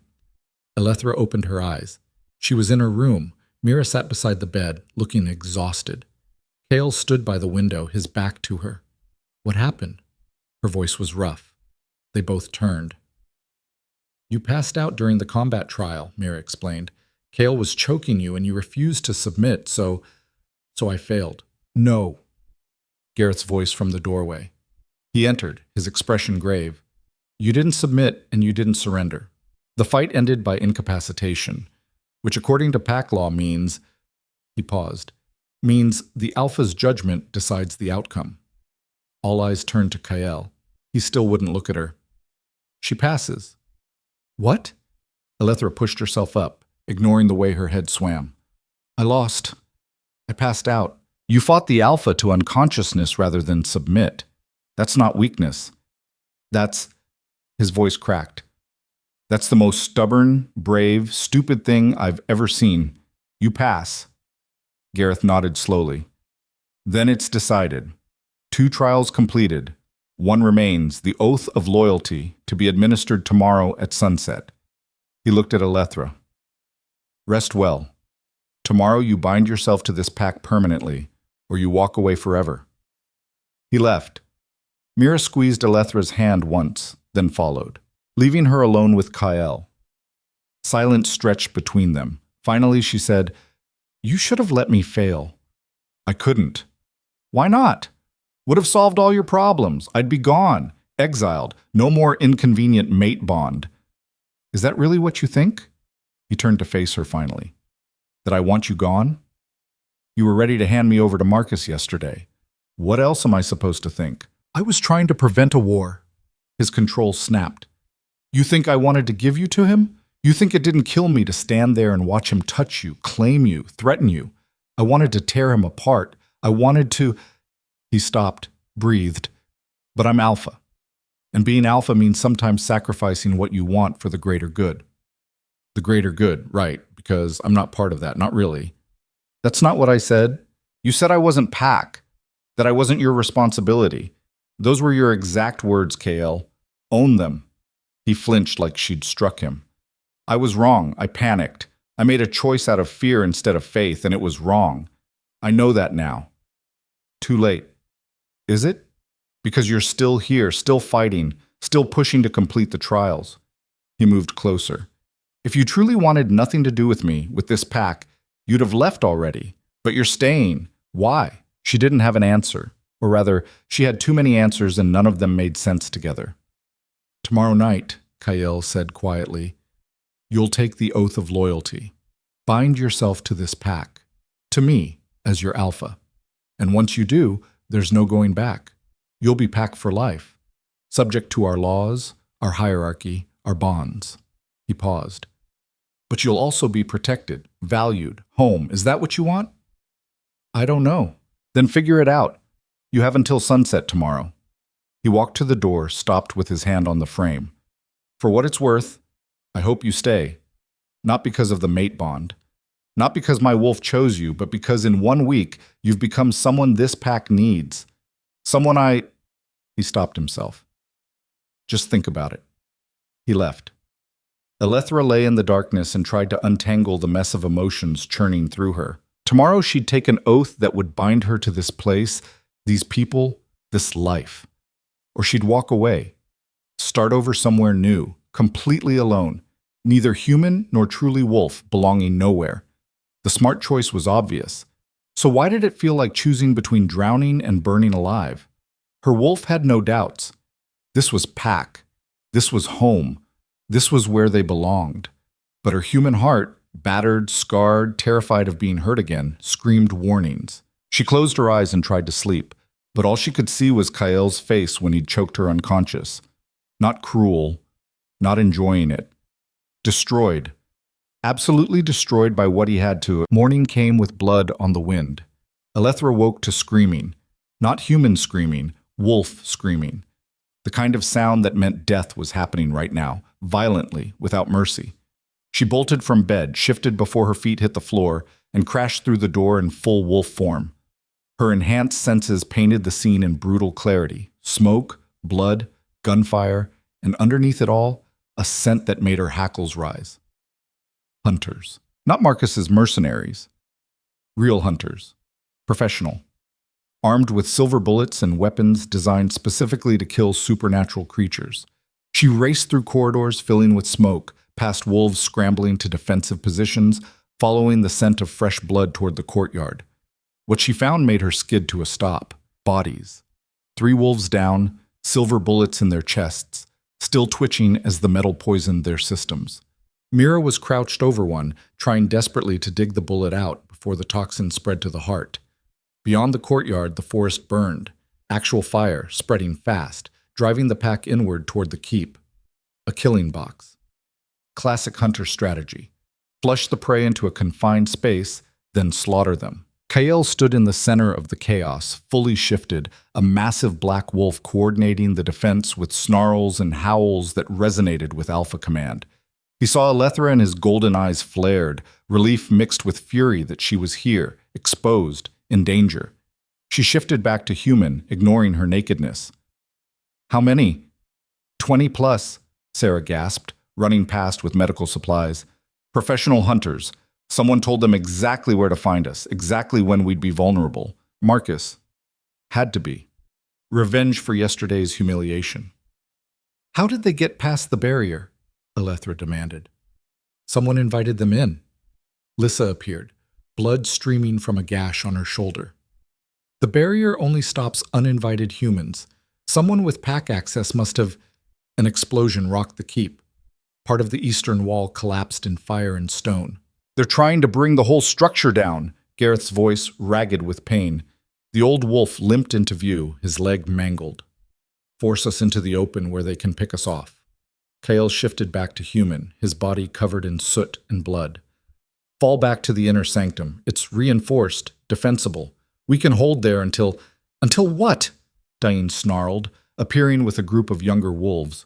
Until they burn us out or starve us out, we need to attack, take the fight to them. That's what they want, Kael snapped. They're baiting us. The moment we leave cover, their snipers will... A wolf, young male, couldn't have been more than 20, broke from cover, charging toward the tree line, probably trying to flank the hunters. The crack of a rifle. The wolf's head exploded in a mist of red. The pack howled rage and grief. Someone screamed the dead wolf's name. Caleb, Elethra's mind supplied. She'd trained with him yesterday. More explosions. The western wall this time. Hunters were converging from all sides. Kael! Lissa grabbed his arm. We can't stay here. The keep's lost. We need to evacuate now or we'll all die. Kale looked around at his territory, his home of centuries, burning and collapsing. At his pack, frightened and bleeding and looking to him for salvation he didn't know how to provide. Alethra saw the moment the decision crystallized in his eyes. The terrible choice every leader eventually faces: save what you can, abandon what you can't. Evacuation Protocol 7, he commanded, his voice cutting through the chaos. Split into groups of 5. Take different routes through the forest. Rendezvous at the northern safe house. Elders and wounded first. Warriors provide cover. What about you? Gareth demanded. I stay. Buy you time. That's suicide. That's an order. Alpha command. Impossible to disobey. Move. Now. The pack began to scatter, organizing into groups with practiced efficiency. They drilled for this, Alethra realized, trained for the day their territory was compromised. She started toward Kyle, but Sarah grabbed her. You're coming with me. We're getting you out. No. Alethra pulled free. I'm staying. You're not pack yet. You haven't taken the oath. You're not bound to die here. I said I'm staying. Sarah looked at her for a long moment, then nodded. Your funeral. Try not to make it literal. The evacuation groups began disappearing into the forest, moving fast and silent despite injuries and terror. Within minutes, the courtyard was nearly empty. Just Kyle, Alethra, Lysa, Dain, and a handful of the most experienced warriors. You should have left, Kyle said without looking at Alethra. Yeah, well, I'm stubborn like that. A bullet whined past, close enough to feel the displacement of air. They dove for cover behind a collapsed section of wall. They're closing in, Dain reported, his copper eyes scanning the perimeter. Another 60 seconds and we'll be surrounded. Then we don't give them 60 seconds. Kyle's expression had gone cold, predatory. This wasn't the man who'd choked up yesterday talking about mistakes. This was the Alpha who'd ruled territory for 2 centuries through strength and ruthlessness. Lysa, Dain, take your teams and hit their flanks. Fast strike, then fade. Keep them off balance. I'll handle the center. Kale, there's at least 20 of them and 8 of us, Lysa argued. The math doesn't work. Then we change the math. He looked at Alethra. Can you fight? Really fight. Not training, not sparring, actual combat, where the goal is to kill before being killed? Her wolf snarled eagerness. Yes. Then you're with me. We're going straight through their center line, shock and awe. Make them think we have reinforcements when it's just us being insane. That's your plan? Be so crazy they get confused? You have a better one? She didn't. 30 seconds, Dain called. They're moving into position. Kyle shifted, his transformation fluid and instant. The massive black wolf radiated power that made Alethra's own wolf whine with submission. She shifted too. Smaller than Kyle but lean and fast, built for speed and precision rather than raw power. Lysa's team went left, Dain's went right, disappearing into smoke and shadow. Kale looked at Alethra. His golden eyes held a message. Stay close, trust me, don't die. She nodded once. They charged. Straight into the teeth of the ambush, moving so fast the hunters barely had time to register threat before they were in the middle of them. Kale was a whirlwind of fangs and claws, tearing through tactical gear like paper. Alethra went for throats and tendons, the vital points Lysa had taught her, killing efficiently without hesitation. A hunter swung a knife, silver blade gleaming. She dodged, clamped her jaws on his wrist, felt bones crunch. He screamed and dropped the weapon. She released him and moved to the next target. They fought like demons, like forces of nature. The hunters had expected terrified prey fleeing in panic. Instead, they got apex predators who'd stopped running and started hunting. But there were too many. Alethra felt a blade slice across her ribs, shallow but silver, the metal burning like acid. She yelped and stumbled. A hunter raised his rifle, point-blank range, no way to dodge. Kale slammed into him from the side, bearing him to the ground, jaws closing around his throat. The rifle went off, the bullet going wild. From the flanks, Lysa and Dain's teams hit hard and fast, their attacks perfectly timed to maximize chaos. The hunters' formation collapsed into confusion. Fall back, someone shouted. Regroup at the vehicles. The hunters began retreating, dragging wounded, leaving dead. Victory. Accept. Alethra's enhanced hearing caught it. Engines starting, not retreating. Heavy engines, modified vehicles. Kyle! She tried to warn him, but her wolf vocal cords couldn't form human words. The vehicles burst through the burning tree line. Not trucks. Armored personnel carriers with mounted guns and reinforced plating. Military grade. The mounted guns opened fire. Not bullets. Nets. Silver-threaded nets launching from pneumatic cannons, expanding in mid-air to cover huge areas. Dain went down, tangled and thrashing. Two of his warriors fell next to him. Lissa shifted to human, trying to cut her team free, but a net caught her too.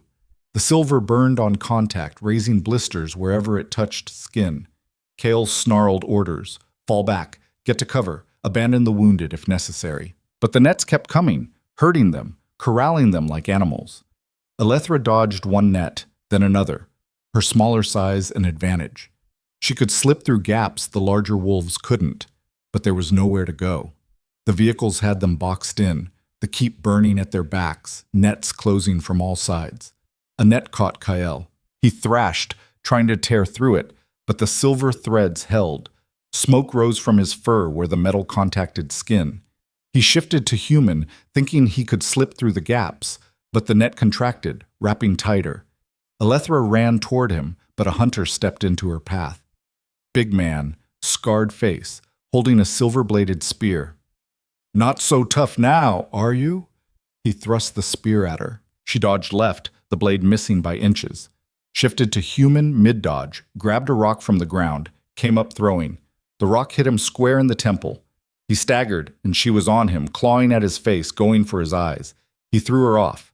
She hit the ground hard, the silver wound in her ribs screaming, shifted back to wolf because her animal form healed faster, but the shift itself was agony with silver in her system. The hunter raised the spear for a killing blow. A roar split the air. Not wolf. Something else. Something older and more primal. The hunter's head snapped around. His face went white. From the burning keep, something emerged. No, not something. Someone. Gareth, but not the dignified elder who'd presided over trials. This was a werewolf in its true form, the thing between wolf and human that most pack members couldn't maintain for more than seconds. 8 feet tall, covered in silver-gray fur, with claws like swords and a muzzle full of fangs designed to tear through armor. The berserker form, the war shape, the thing wolves became when they stopped caring about survival and only cared about taking as many enemies down as possible. "Oh God," the hunter with the spear whispered. "What is that?" Gareth answered by tearing him in half, literally, grabbed the man and pulled in opposite directions until he came apart with a wet sound that would haunt Elethra's nightmares. Then he was moving through the hunters like a force of nature, killing with brutal efficiency. The silver didn't stop him. He was too far gone into rage to feel pain, too committed to destruction to care about wounds. The hunters panicked, started shooting at Gareth, hitting him again and again, but he kept coming. Wouldn't stop, couldn't stop. In the chaos, Elethra reached Kyle.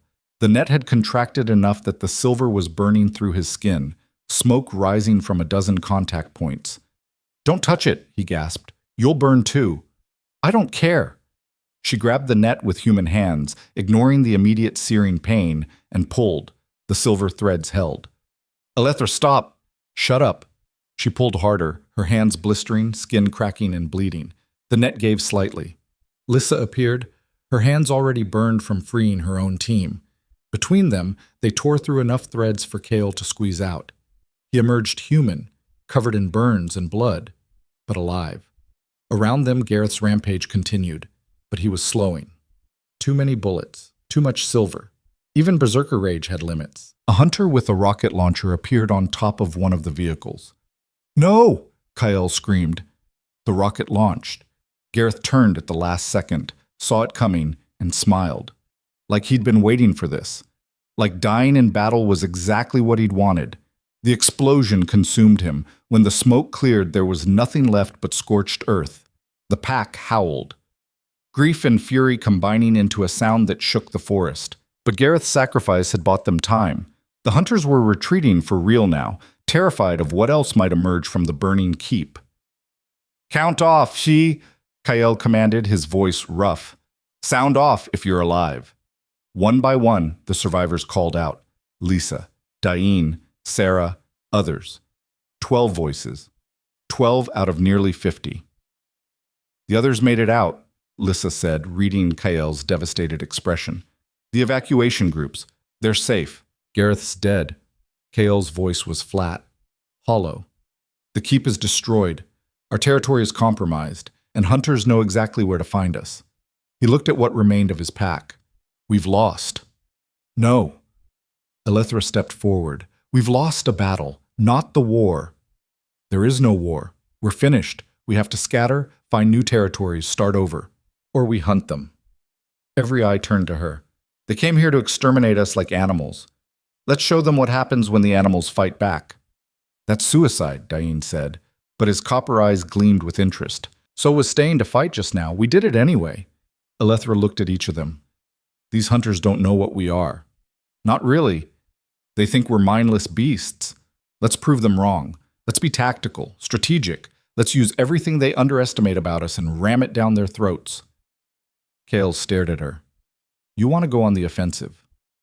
I want to make them regret the day they heard the word werewolf. Silence. Then Lysa laughed, the sound slightly unhinged. I'm in. Gareth deserves vengeance. So do the others, Sarah added quietly. All are dead. They deserve to be avenged.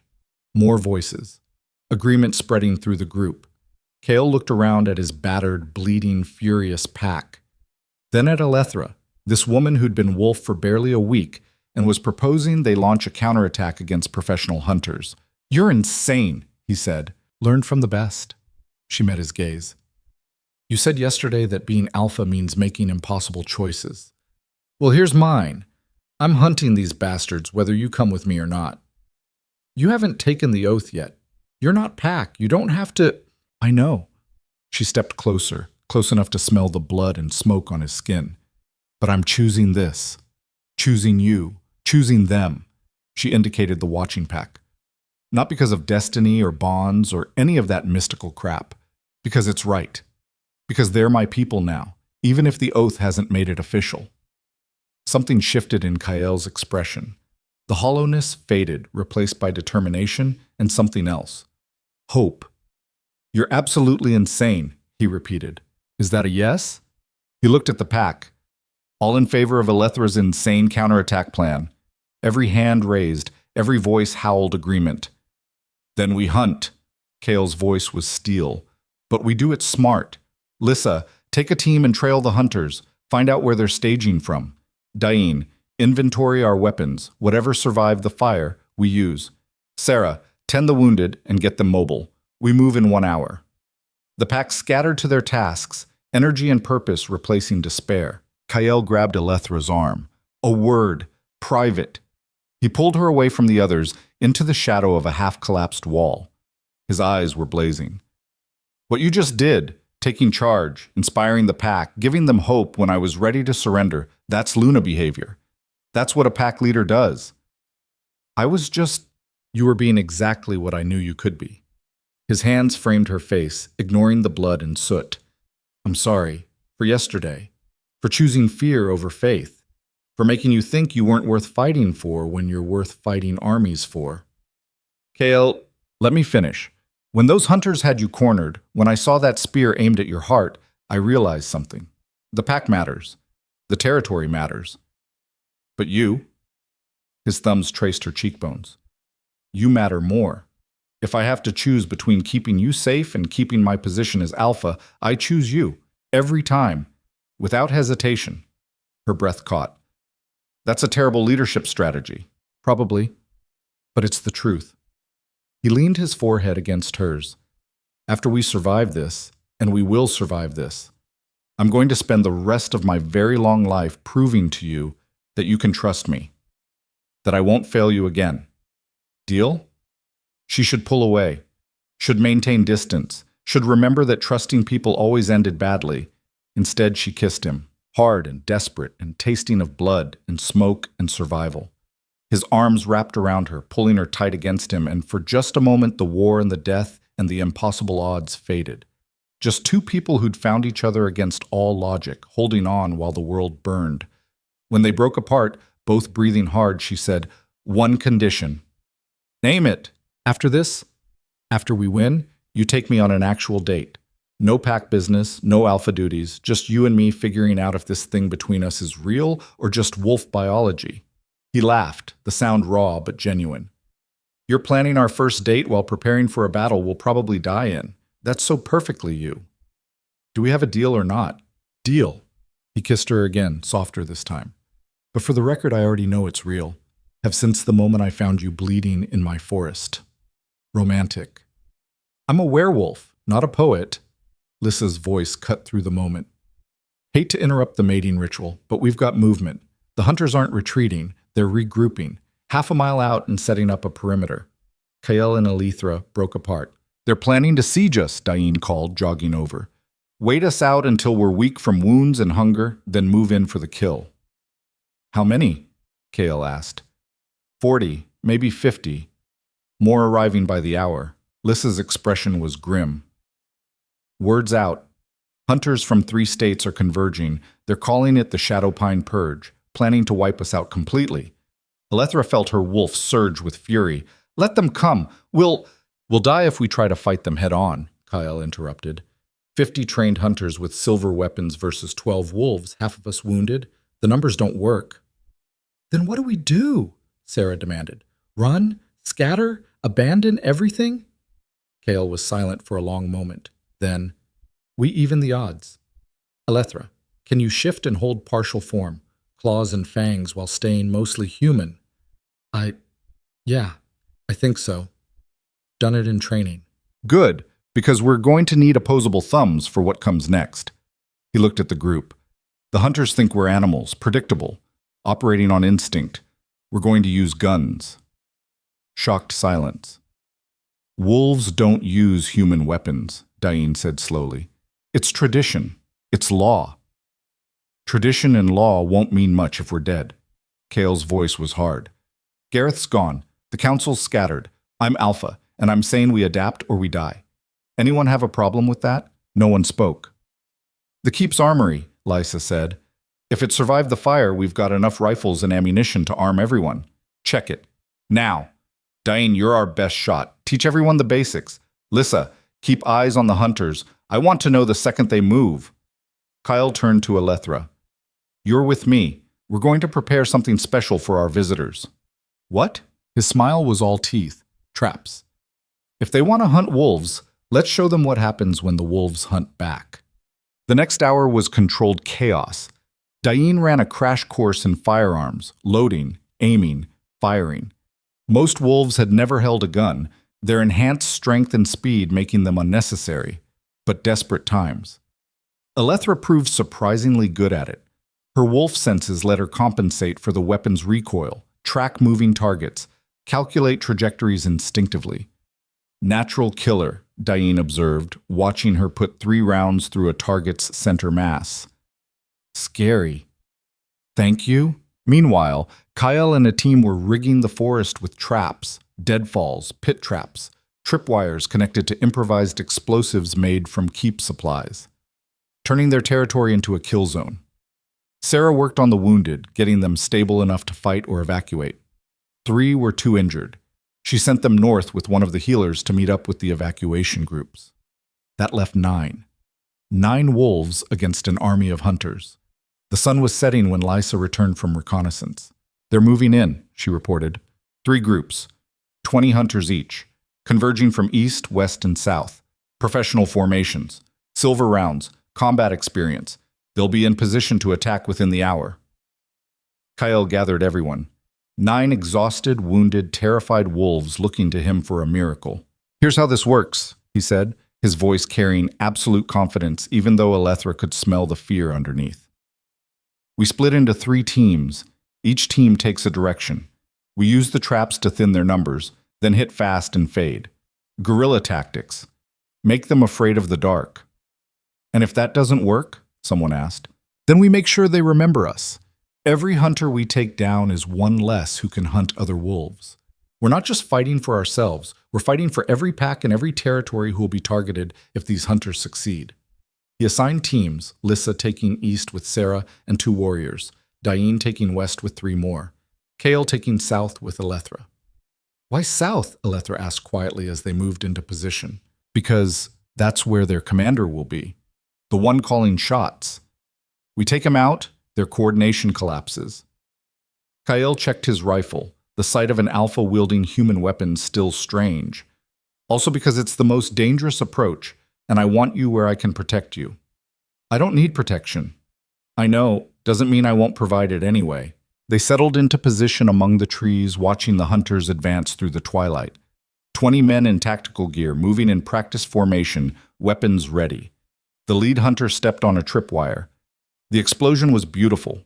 Improvised claymore made from nails and gunpowder, shredding the point position. 3 men down, screaming. The formation scattered, seeking cover, exactly what Kyle wanted. Now, he whispered. They opened fire, not wild spraying. Controlled bursts, aimed shots. Kale's training from 2 centuries of warfare showing. 2 more hunters fell. Return fire erupted, bullets chewing through trees. Elethra and Kyle were already moving, relocating before the hunters could pinpoint their position. From the east and west, similar sounds, explosions, gunfire, screams. The other teams engaging. The hunter's commander was shouting orders, trying to regroup. Big man, gray-haired, carried himself like military. Elethra marked him through her scope. That's Richards, Kale murmured. Ex-Special Forces. Runs the largest hunter network in the country. We take him. We buy months of breathing room. Can you make the shot? 500 yards, bad light, moving target? Maybe. He lined up the shot, breathed out slowly. A hunter stumbled into a pit trap. The stakes at the bottom were silver-coated. His screams were horrific. The formation was collapsing into chaos. Fear spreading. The hunters had expected easy prey. Instead, they were being systematically destroyed. Richards was pulling back, calling retreat. Kale squeezed the trigger. The bullet took Richards in the shoulder. Not fatal, but enough to spin him around. Drop him. Go, Kyle said. Finish it while they're disorganized. They shifted and charged. 2 wolves against 15 hunters, but the hunters were panicked, shooting at shadows, hitting each other as much as their targets. Elethra took down 3 in rapid succession, throat, femoral artery, her wolf guiding her to the kill zones with brutal precision. Kyle was a black blur of fur and fury, tearing through the hunter's line. Richards was trying to crawl away, bleeding, radio in hand calling for extraction. Elethra landed on his back, shifted to partial form, wolf head and claws, human body. Grabbed the radio and crushed it. Please, Richards gasped. I've got money, connections. I can make you rich. You killed my pack. Her voice came out distorted through the partial shift. You burned our home. You came here to exterminate us. We were just doing our job. Wrong answer. She bit down, fast, clean, merciful despite everything. Richard stopped moving. Around them, the remaining hunters were fleeing, breaking entirely, running blind into the dark forest, into more traps, into Lisa and Diane's teams waiting in ambush. Within minutes, it was over. Silence descended, broken only by distant screaming as the forest claimed the last of the hunters. Elethra shifted back to human, covered in blood that wasn't hers, and tried to process what she'd just done. She'd killed multiple people, torn them apart with claws and fangs. She should feel guilty, horrified, sick. Instead, she felt cold satisfaction. These men had come to murder her family. They'd gotten exactly what they deserved. Kale appeared beside her, equally blood-soaked. You okay?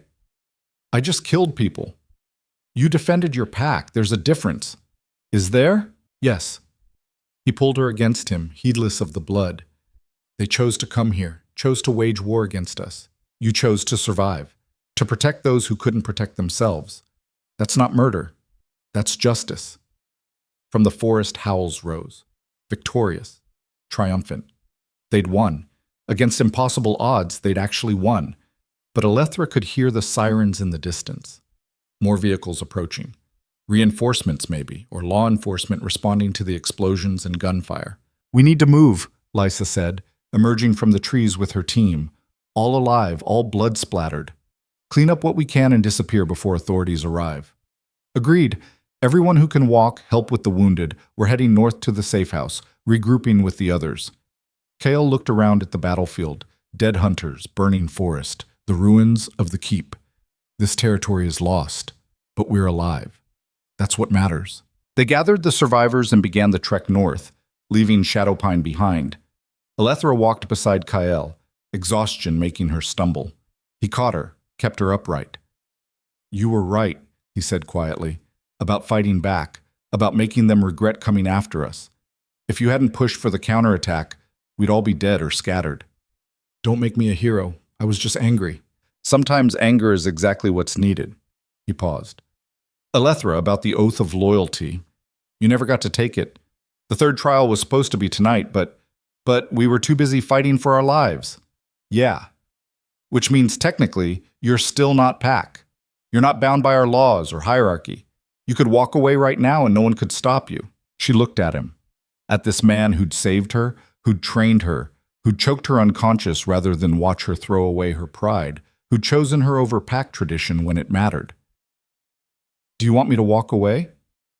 "God, no, but I want it to be your choice. Really your choice, not something you're forced into because of circumstances." They'd reached a clearing. The rest of the pack was waiting, catching their breath before continuing north. Alethra stopped walking, turned to face Kyle fully. "I have a better idea." She raised her voice, addressing everyone. "I never got to take the oath, never got to formally join this pack, but I fought for you, bled for you, killed for you. So here's what's happening. I'm taking the oath right here, right now, and then I'm officially Pack, and anyone who has a problem with it can fight me." Lyssa stepped forward. "You can't administer the oath without the council. The council's dead or scattered. We don't have the luxury of waiting for tradition." Kyle looked at Lyssa. "You're Beta. You witnessed the trials. By emergency protocol, that gives you authority to administer the oath in the council's absence." Lyssa hesitated, then nodded slowly. "All right. If we're doing this, we do it properly." She turned to Alethra. "Kneel." Alethra knelt in the blood-soaked dirt. Lyssa placed a hand on her head. "Alethra Voss, you've completed 2 of the 3 trials. The third, the Oath of Loyalty, requires you to swear before the Pack that you will defend them with your life, obey Pack law, and accept Kyle Draven as your alpha. Do you so swear?" "I swear it. All of it. Forever." "Then by the authority granted me, I accept your oath." Lyssa's hand tightened. "Rise, Alethra Voss. Rise as Pack. Rise as family. Rise as one of us." Alethra stood. The Pack howled their acceptance, a sound that echoed through the forest, declaring to anything listening that they were still here, still strong, still united.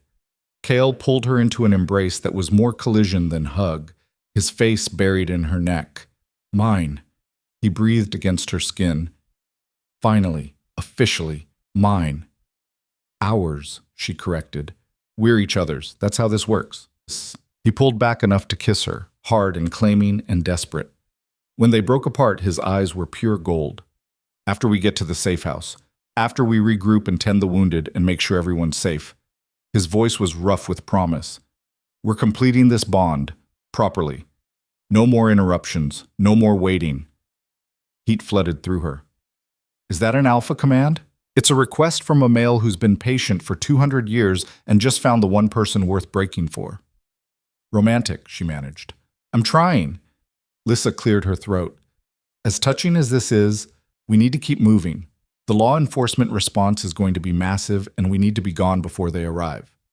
The pack started moving again, heading deeper into the forest towards safety. But they'd made it barely half a mile when Dain, running point, came racing back. "We've got a problem," he panted. "Big problem. The northern route is blocked." "Blocked how?" Kale demanded. "Hunters. Different group. At least 30 of them, dug in and waiting. Someone told them about the safe house." "That's impossible. Only Pack knows about—" Kale stopped, went very still. "Someone told them. Someone from inside." The Pack shifted uneasily, accusations forming, suspicion spreading. "Who?" Lyssa demanded. "Who would betray us?" Before anyone could answer, a voice called from the darkness ahead. "That would be me." A figure emerged from the trees. Alethra's blood turned to ice. It was Gareth. burned, mangled, barely alive but definitely not dead. And behind him, 50 hunters with weapons raised. "I'm sorry," Gareth said, his voice thick with pain and something else. Regret. "But they made me an offer I couldn't refuse. Sanctuary for the pack. Protection. All I had to do was give them you." He looked at Kyle. "They want the alpha, the strongest specimen. Give yourself up and they let the rest go free." "You're lying," Kyle said flatly. "Hunters don't negotiate. They exterminate. These ones do. They're scientists, researchers. They want to study you, not kill you." Gareth took a step forward. "Please, Kyle, I'm dying anyway. The rocket should have killed me, but my wolf won't let go. Won't let me die until I know the pack is safe. Let me give them that. Let me give them you." Kyle's expression was unreadable. "And you believe them? That they'll really let everyone go?" "I have to. It's the only chance we have." Alethra felt her wolf surge with rage. "He's a traitor. Kill him and fight our way through." "We can't." Diane's voice was hollow. "Look at the positioning. They've got us in a kill box. High ground, interlocking fields of fire, silver rounds. We charge, we die, all of us. Then we run. Ran tracking this route. There's another hunter group behind us. We're trapped." Kael looked around at his pack. 8 wolves, wounded and exhausted, against 80 hunters with superior position and firepower. The math was brutal. "Kael, no," Alethra said, reading his expression. "Whatever you're thinking, no." He cupped her face. "I told you earlier that I'd choose you over being alpha. I meant it." He kissed her forehead. "But right now, being alpha means making the sacrifice no one else can make." "Don't you dare!" "Lissa, you're beta. Pack is yours now. Get them to safety. Rebuild. Survive." He looked at each of them. "That's my final order as your alpha." "Kael, please," Sarah was crying. "There has to be another way." "There isn't." He stepped away from Alethra, toward Gareth and the hunters. "I'm coming. Let my pack go. You have my word as alpha." "Kael!" Alethra screamed. "Don't do this. Fight. We can—" "You can survive. That's what you can do." He looked back one last time. "I love you, Alethra Voss. I've loved you since I found you bleeding in my forest, and I'll keep loving you through whatever comes next." The hunters moved forward with restraints, silver chains that smoked against his skin as they locked around his wrists and throat. Alethra tried to run to him, but Lysa grabbed her, held her back with supernatural strength. "Don't. You'll just get yourself killed." "I don't care. Let me go." But Lisa held firm, and Diane joined her, the two of them restraining Alethra as she thrashed and screamed and fought. Kyle was led away into the darkness, surrounded by hunters, chains burning his flesh. The pack was released, allowed to leave, escorted to the border of the territory, and told never to return. And Alethra stood watching the only man she'd ever truly trusted disappear into captivity, her wolf howling anguish that no human throat could voice. They'd survived, but the cost was everything. Ncho. 3 days later, the remaining pack gathered in a safe house 2 territories over. 43 wolves total, the evacuation groups plus the 9 who'd fought at the keep. Wounded, traumatized, leaderless. Lissa called a meeting. "We need to decide what happens next," she said, her voice tired. "The council is gone. Gareth—" She couldn't finish that sentence. "Kael is prisoner. By pack law, leadership falls to the beta. That's me, unless someone challenges." No one did. "Then here's what's happening. We scatter, small groups, different territories, lay low until the hunter networks forget about us. In 6 months, maybe a year, we regroup and decide if we rebuild or integrate with other packs." "What about Kael?" Alethra demanded. "We're just abandoning him." "He's gone, Alethra. Captured by hunters who have resources and security we can't match. Going after him is suicide." "I don't care." "Well, I do. I care about the 42 other wolves depending on me to keep them alive." Lissa's mercury eyes were hard. "Kael made his choice. He sacrificed himself to save us. We honor that by surviving, not by throwing our lives away on a doomed rescue mission." "You're a coward." The room went silent. "Excuse me?" Lissa's voice dropped to something dangerous. "You heard me. Kale spent 2 centuries protecting this pack, leading you, and the moment things get hard, you're ready to abandon him. That's cowardice. That's survival. That's what alphas do. They make the hard choices so their pack can live. No. What alphas do is inspire loyalty so strong their pack would walk through hell for them. Elethra stood. Kale did that. He earned that. And I'm going to get him back whether you help me or not. How? You don't even know where they took him. Then I'll find out. I'll hunt every hunter network in the country if I have to. I'll tear through their facilities until I find him, and I'll bring him home. She looked around at the pack. Anyone want to come with me? Silence. Then Dain stood. I'm in. You're insane, Lisa said. Both of you. Maybe. But Kyle saved my life twice. Time to return the favor. Dain looked at the others. Anyone else?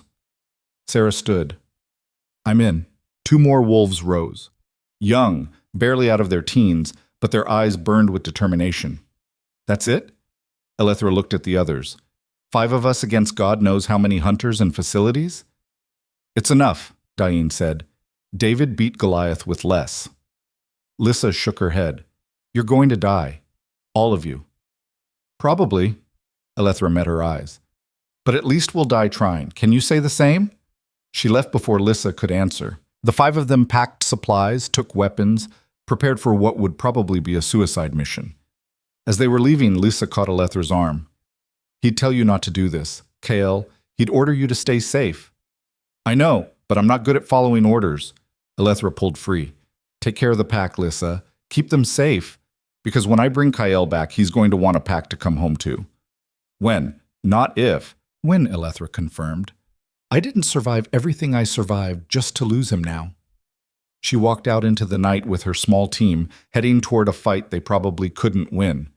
But Kyle had taught her that sometimes courage wasn't about knowing you'd survive. Sometimes it was about choosing to fight anyway. Her wolf howled into the darkness, a promise and a threat. The facility sat like a scar on the Montana landscape, concrete and steel buried in a valley where no satellite would think to look, where no hiker would accidentally stumble. Military-grade security, electrified fences, guards with silver bullets and eyes that had seen too much to be surprised by monsters. Elethra crouched in the tree line 200 yards out, watching through binoculars as patrols made their rounds. Beside her, Dain marked positions on a hand-drawn map. Sarah checked ammunition counts for the 3rd time. The 2 younger wolves, Marcus and Talia, no relation to the other Marcus, the one Elethra had left bleeding in the past, kept lookout. They'd been tracking hunter networks for 2 weeks, following breadcrumbs and blood trails through 3 states, breaking into offices, interrogating captured hunters, piecing together the puzzle of where they'd taken Kyle. This was it, the Black Site. The place where hunters brought their most valuable specimens for study and experimentation. The place where alphas went to die slowly under fluorescent lights and surgical steel. I count 30 guards on exterior patrol, Dain murmured. Double that inside, probably. Plus researchers, support staff. We're looking at 60-plus hostiles.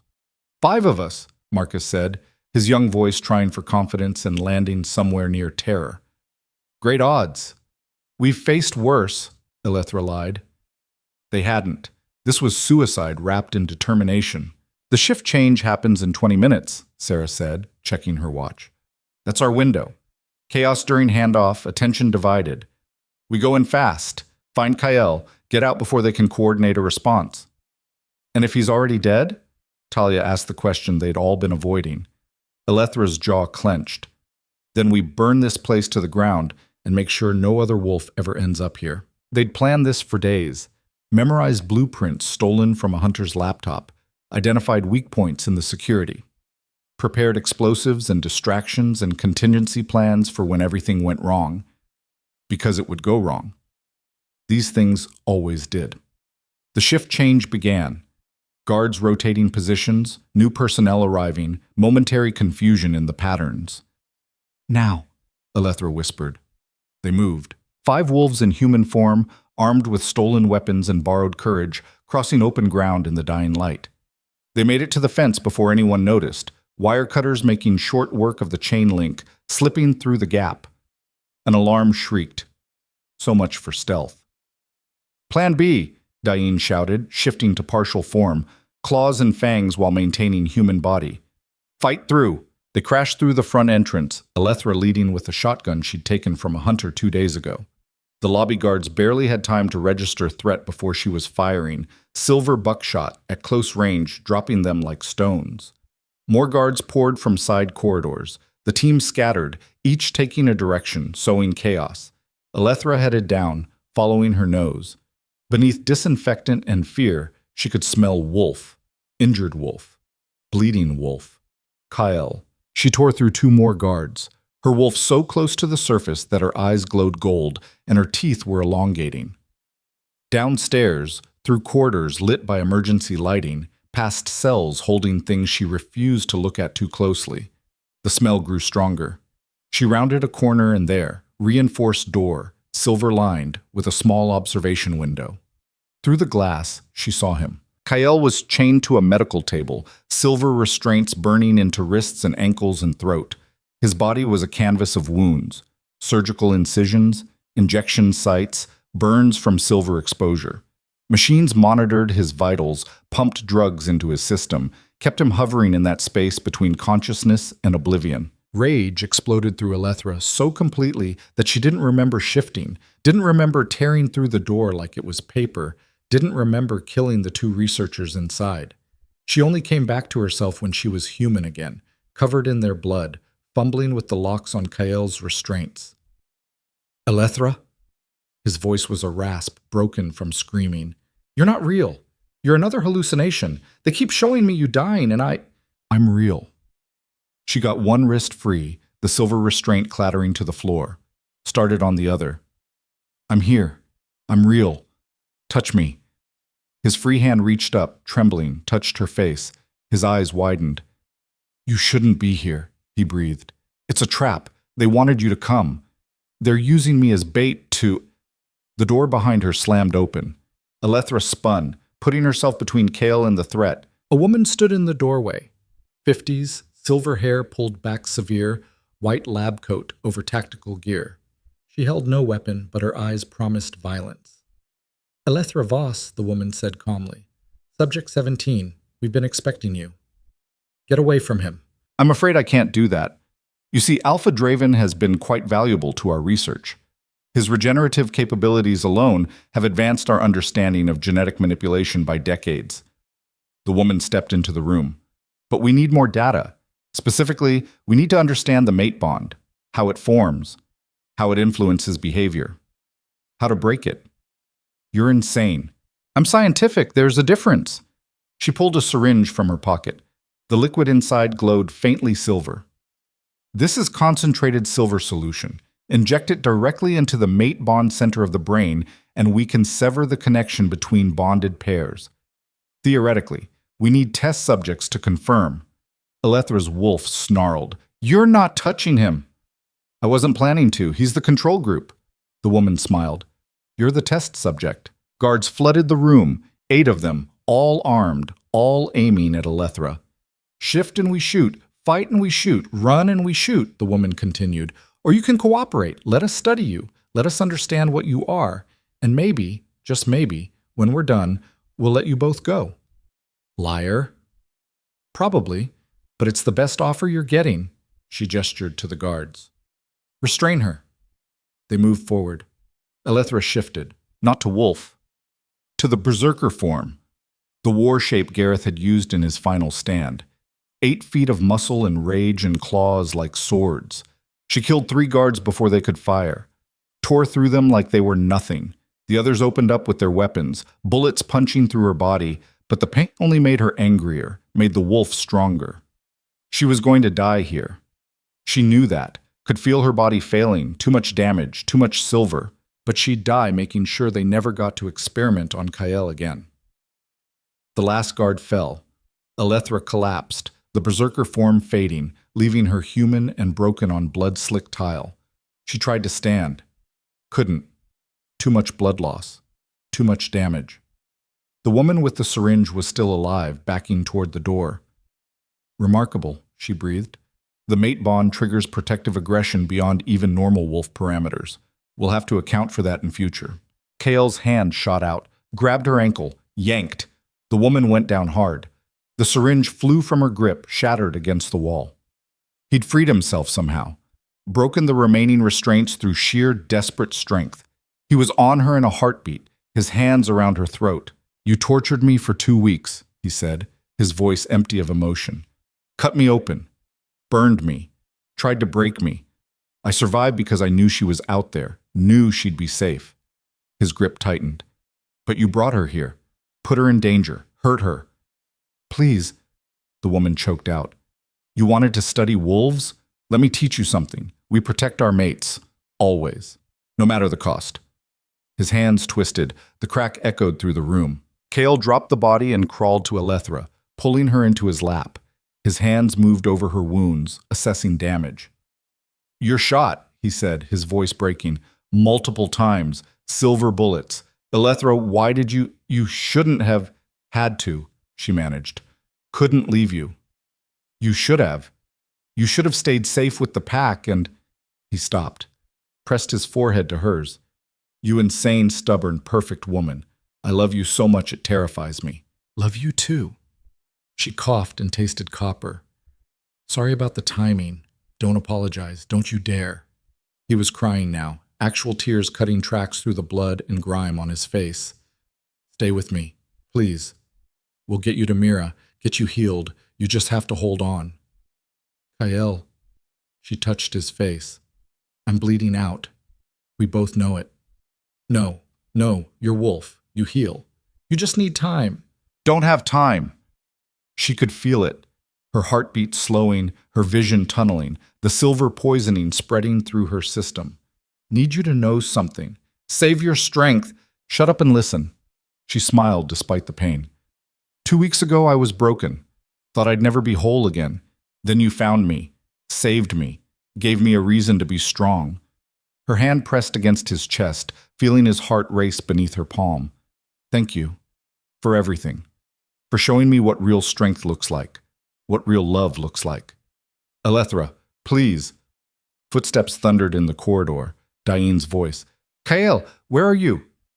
"Here," Kale shouted. "I need Sarah, now." Sarah burst into the room, saw Alethra, went white. "Oh God, how long has she been—" 3 minutes, maybe 4. "She's got silver in her system, multiple gunshot wounds." Kale's voice was cracking.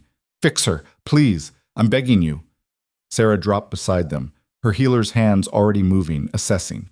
Her expression said everything. "Kale," she said gently, "the damage is too extensive. The silver spread to her heart. Even if I could get the bullets out, the poisoning, then give her my blood. Force a healing through the mate bond. There has to be something—" "There is." Everyone turned.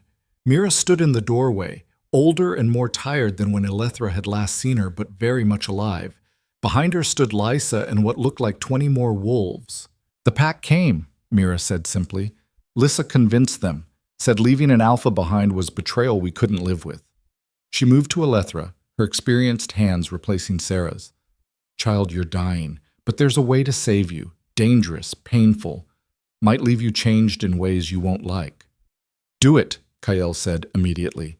"Not your choice. It is hers." Mira looked at Alethra. "I can perform an emergency pack bond, link you to Kyle so deeply that you'll share a life force. His strength becomes yours, his healing becomes yours, but it's permanent, unbreakable. You'll never be able to leave him, never be able to be truly independent again. Your souls will be bound on a level most mates never reach." "So I live but lose my freedom?" Alethra's voice was fading. "Sounds familiar." "It's not like that," Kale said desperately. "It's partnership, equality. Your strength feeds me as much as mine feeds you. We'd be bound, but we'd both be free, together." Pretty words. True words. He kissed her forehead, her cheeks, her lips. "I would rather die than own you, but I'm selfish enough to want to spend eternity beside you. As your equal, your partner, your mate in every sense of the word." Alethra's vision was going dark at the edges. This was it. Choose now or die, choosing nothing. She'd spent her whole life being told she was weak, being controlled, being owned. But Kyle had never tried to own her. He'd pushed her to be stronger, challenged her, respected her even when he disagreed with her. He'd given himself up to save her, and she'd torn through an army to save him. That wasn't ownership, that was love. Do it, she whispered. Mira's hands moved fast, one on Alethra's chest, one on Kael's.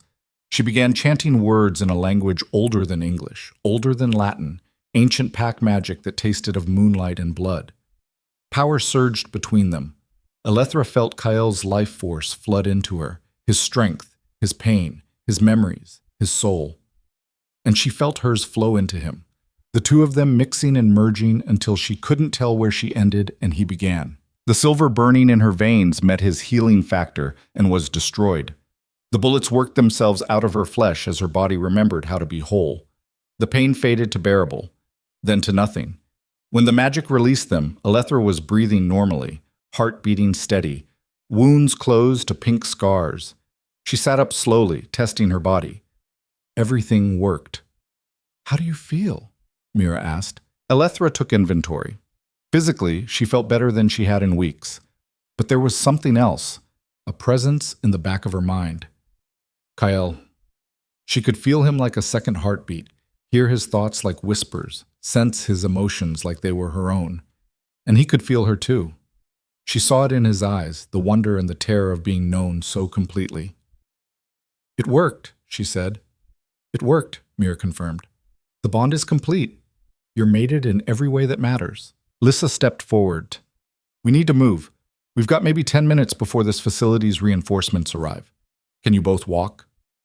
Kael stood, then helped Alethra up. Together, moving as one. We can run, he said. They evacuated fast, the pack moving through the facility like a flood, freeing other prisoners, destroying research, setting fires. By the time they escaped into the Montana night, the black site was an inferno. 53 wolves regrouped 2 miles out, watching the flames climb toward the stars. That's all of them, Diane reported.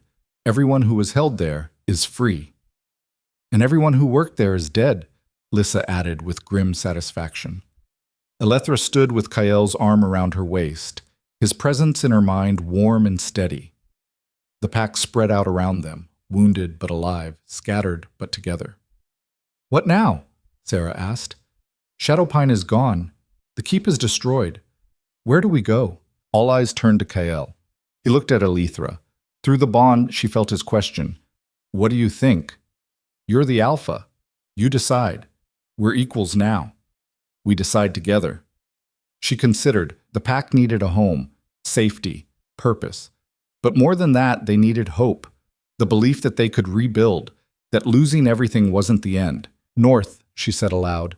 There's territory in Canada, wild, unclaimed. We build something new there, not a copy of what we lost, but something better. It'll be hard, Lissa warned, starting from nothing, building in hostile wilderness. We're wolves, Kael said. Hard is what we do. He looked at the gathered pack. Everyone in favor of heading north and starting over? Every hand raised. Hand. Then that's what we do. We rest tonight, tend the wounded, mourn our dead. Tomorrow, we head north. He paused. And we do it together. As pack. As family. The wolves howled agreement into the night. They traveled for 3 weeks, moving carefully through backcountry, avoiding human settlements. The pack lost 2 more along the way, an elder whose wounds from the keep finally claimed her, and a young wolf who couldn't handle the trauma and chose to walk into the sun. But the rest made it. The territory they claimed was brutal and beautiful, mountain valleys thick with pine, rivers cold and clean, land that hadn't known human touch in generations, perfect for wolves who needed to disappear. They built a new keep, not stone and timber like the old one, but something simpler. Cabins scattered through the forest, connected by trails. A central hall for gatherings. Defensive positions disguised as natural features. It took months. Hard work. Backbreaking labor. But slowly, painfully, the pack healed. Alethra worked beside them, no longer the outsider but fully integrated. She trained the younger wolves in combat, helped plan defenses, sat on the new council that Kael established to replace the one they'd lost. And every night, she fell asleep beside Kael in a cabin they'd built together, the mate bond humming between them like a song. You never told me, she said one night. lying in the darkness with her head on his chest. What it was like.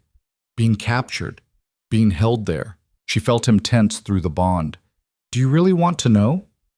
Only if you want to tell me. He was silent for a long time. Then, it was worse than anything I'd experienced in 200 years.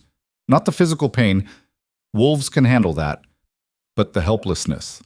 Being studied like an animal. Being cut open and analyzed and treated like a thing instead of a person.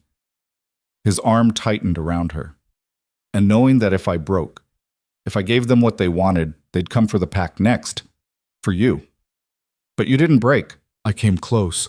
So close. His voice cracked. They had this machine that simulated mate bond rejection. Made me feel like you were dying, like you hated me, like the bond was tearing apart. I broke after the third session. Told them everything they wanted to know about pack structure, territory locations, everything. Kyle, I'm not proud of it, but I couldn't take feeling you die over and over. Even knowing it was fake, my wolf couldn't handle it. He turned to look at her in the darkness. Then you actually came. Actually risked everything to save me. And I realized the simulation was wrong. Because you'd never reject me, never abandon me. You'd tear through hell itself first. Damn right I would. He kissed her, soft and sweet. I don't deserve you. Probably not. But you're stuck with me anyway. They lay together in comfortable silence, the bond settling between them like a blanket. Alethra? Thank you. For coming for me. For not giving up. For being stubborn enough to do the impossible. Thank you for being worth saving. She felt his smile through the bond. Spring came to the territory 6 months after they'd arrived. The pack had settled into routines. Territory patrols, hunting parties, training sessions, council meetings where they argued about everything from water rights to whether they should risk contact with neighboring packs. It felt like home. Alethra stood in the central clearing, watching pack members go about their days. Pups playing. Births had started again, the pack healing enough to think about the future. Elders teaching young wolves the old stories. Warriors drilling combat forms. You look contemplative, Lysa said, appearing beside her. Just thinking about how far we've come. 6 months ago we were refugees, now we're home, Lisa finished. We're home. She paused. I owe you an apology. When you wanted to go after Kyle, I called you insane, tried to stop you. You were trying to protect the pack. I understand. No, I was being a coward, choosing the easy path instead of the right one. Lissa met her eyes. You were right. Kale earned our loyalty, and you proved that loyalty means something more than just words. I'm not looking for thanks. Too bad. You have it anyway. Lissa smiled slightly. You make a good Luna, Alethra. Better than I would have been. You're Beta. That makes you second in command. We're in this together. Together, Lysa agreed. I like the sound of that. They stood watching the pack until Kyle emerged from the tree line with a hunting party, a deer slung over his shoulder. He caught sight of Alethra and his face lit up. That smile he saved just for her. Through the bond, she felt his joy, his love, his absolute certainty that this was exactly where he was meant to be. She felt the same way. He dropped the deer with the others preparing dinner and made his way to her, ignoring the pack members who tried to stop him with questions or requests. Hello, mate, he said, pulling her into an embrace that lifted her off her feet. Hello, Alpha. She kissed him, not caring who saw. Good hunt? Better now. He set her down but kept his arms around her. I have something to ask you. Sounds serious. It is. He took a breath. When we first met, I claimed you were my mate, told you destiny and fate had bound us. But we never really chose each other, not freely. You were running from Marcus. I was desperate after 2 centuries alone. Everything happened so fast. Alethra's heart started pounding. Kale, where is this going? I want to ask you properly. No destiny, no fate, no mate bond pushing us together. He stepped back, went down on one knee. Alethra Voss, will you choose me? Not because your wolf recognizes mine, not because we're bound by magic, but because you want to. Because you love me the way I love you. The clearing had gone silent, every wolf watching. That's not a question, Alethra said, her voice thick with emotion. That's a marriage proposal. Is it? I've been out of the dating scene for 200 years. I'm rusty. He smiled up at her. So, will you choose me? She pulled him to his feet. You idiot. I already chose you. Chose you when I came through that door in Montana. Chose you when I agreed to the soul bond. Choose you every morning when I wake up and every night when I fall asleep beside you. Is that a yes? It's a hell yes. He kissed her hard enough to steal her breath. The pack erupted in howls and cheers. When they broke apart, Cale pressed his forehead to hers. I'm going to spend the rest of my very long life making sure you never regret this choice. I know, and I'm going to spend mine doing the same.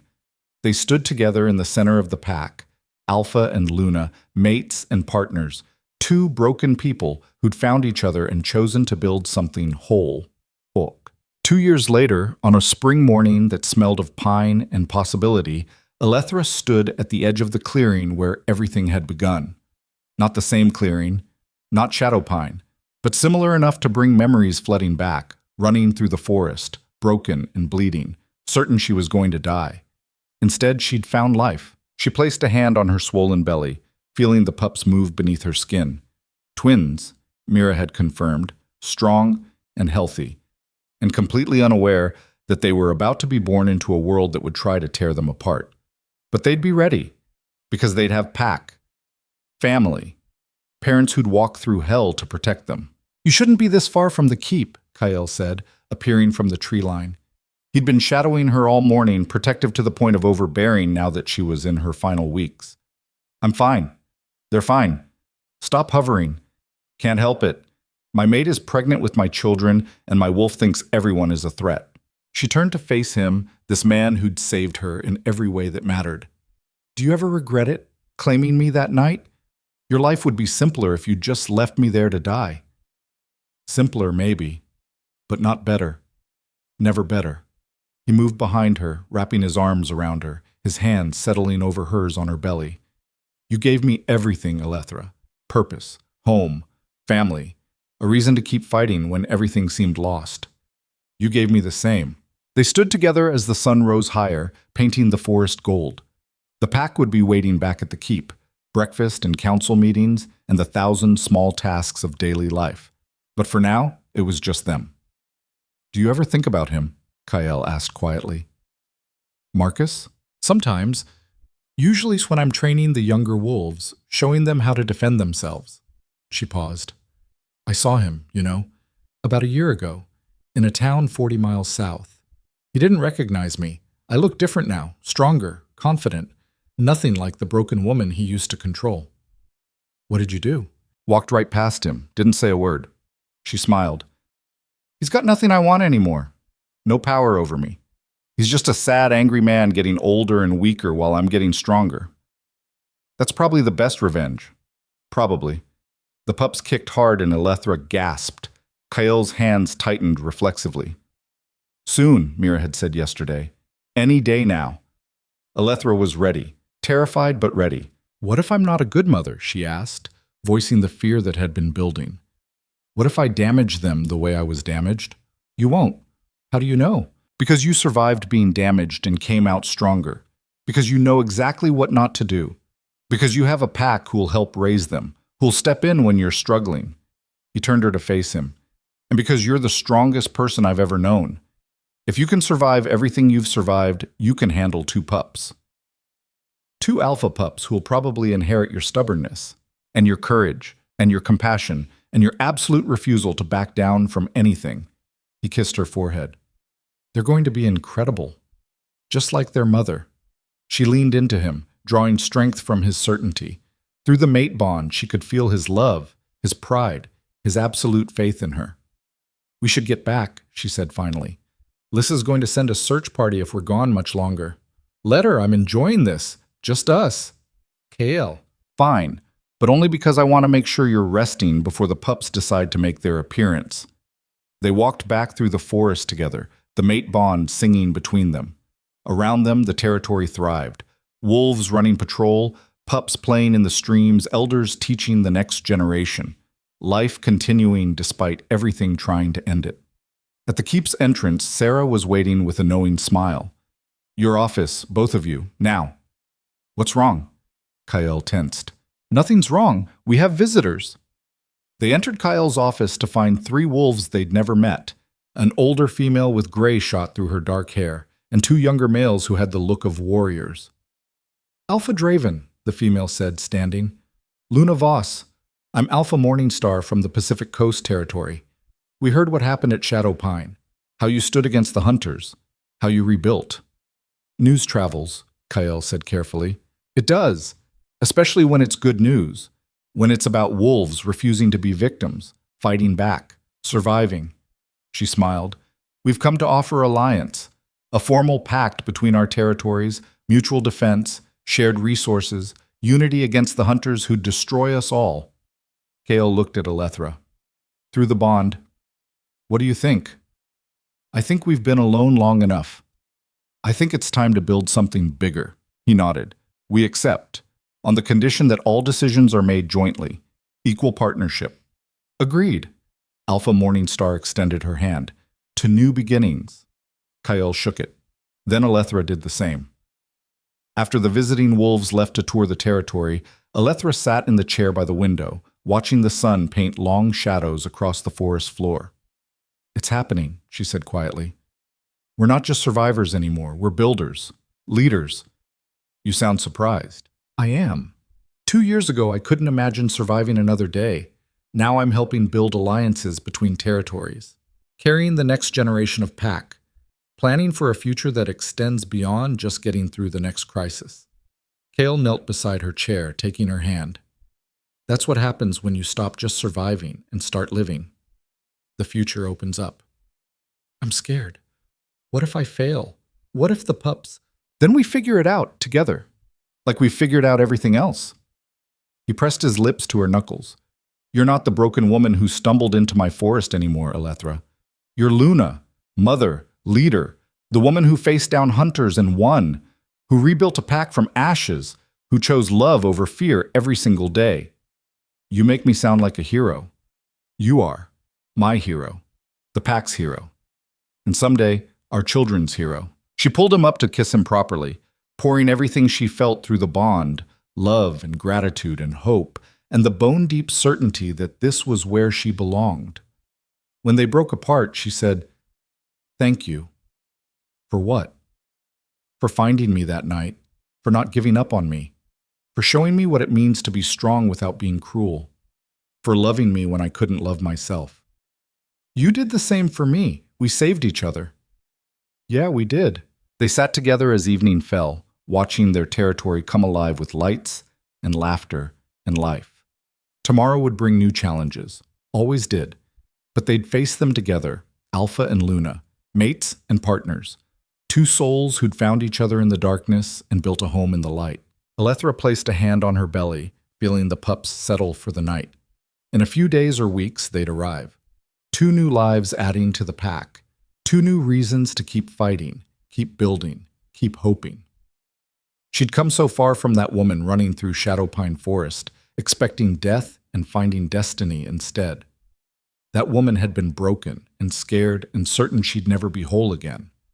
But she'd been wrong, because healing wasn't about erasing scars. It was about building something strong enough to carry them. And love wasn't about finding someone to complete you. It was about finding someone who made you want to complete yourself.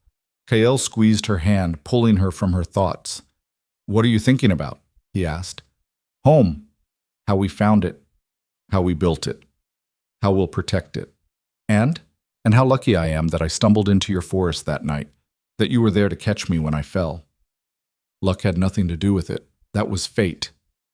You know I don't believe in fate. Don't you? He smiled. You're the one who said you chose me, made a decision, but what if part of you recognized what we could be together? What if your wolf knew even when your human mind was fighting it? She considered, maybe. Or maybe I just recognized another broken thing and thought we could fix each other. Did we? Fix each other? Alethra looked around, at the keep they'd built, the pack they'd saved, the life they'd created from nothing, at the man beside her who'd become her anchor, her partner, her home. Yeah, she said softly. I think we did. The pups kicked again, harder this time. A reminder that the future was coming whether they were ready or not, but they would be ready together, always together. Kale stood, pulling her gently to her feet. Come on, Mira will kill me if I let you miss dinner, and Lissa's probably already planning your baby shower even though you told her not to. She's unstoppable. So are you. That's why you're perfect for each other. They walked toward the central hall, toward Pack and family and home. Behind them, the forest whispered with wind through pine. Ahead, laughter and warmth and belonging. Alethra had run into these woods expecting death. Instead, she'd found life, purpose, love. She'd found herself. And standing beside the man who'd helped her discover what strength really meant, carrying the future of their pack beneath her heart, surrounded by wolves who'd become family, Alethra Voss realized something profound. She was no longer running from anything. She was running toward everything, and for the first time in her life, she was exactly where she was meant to be. Home.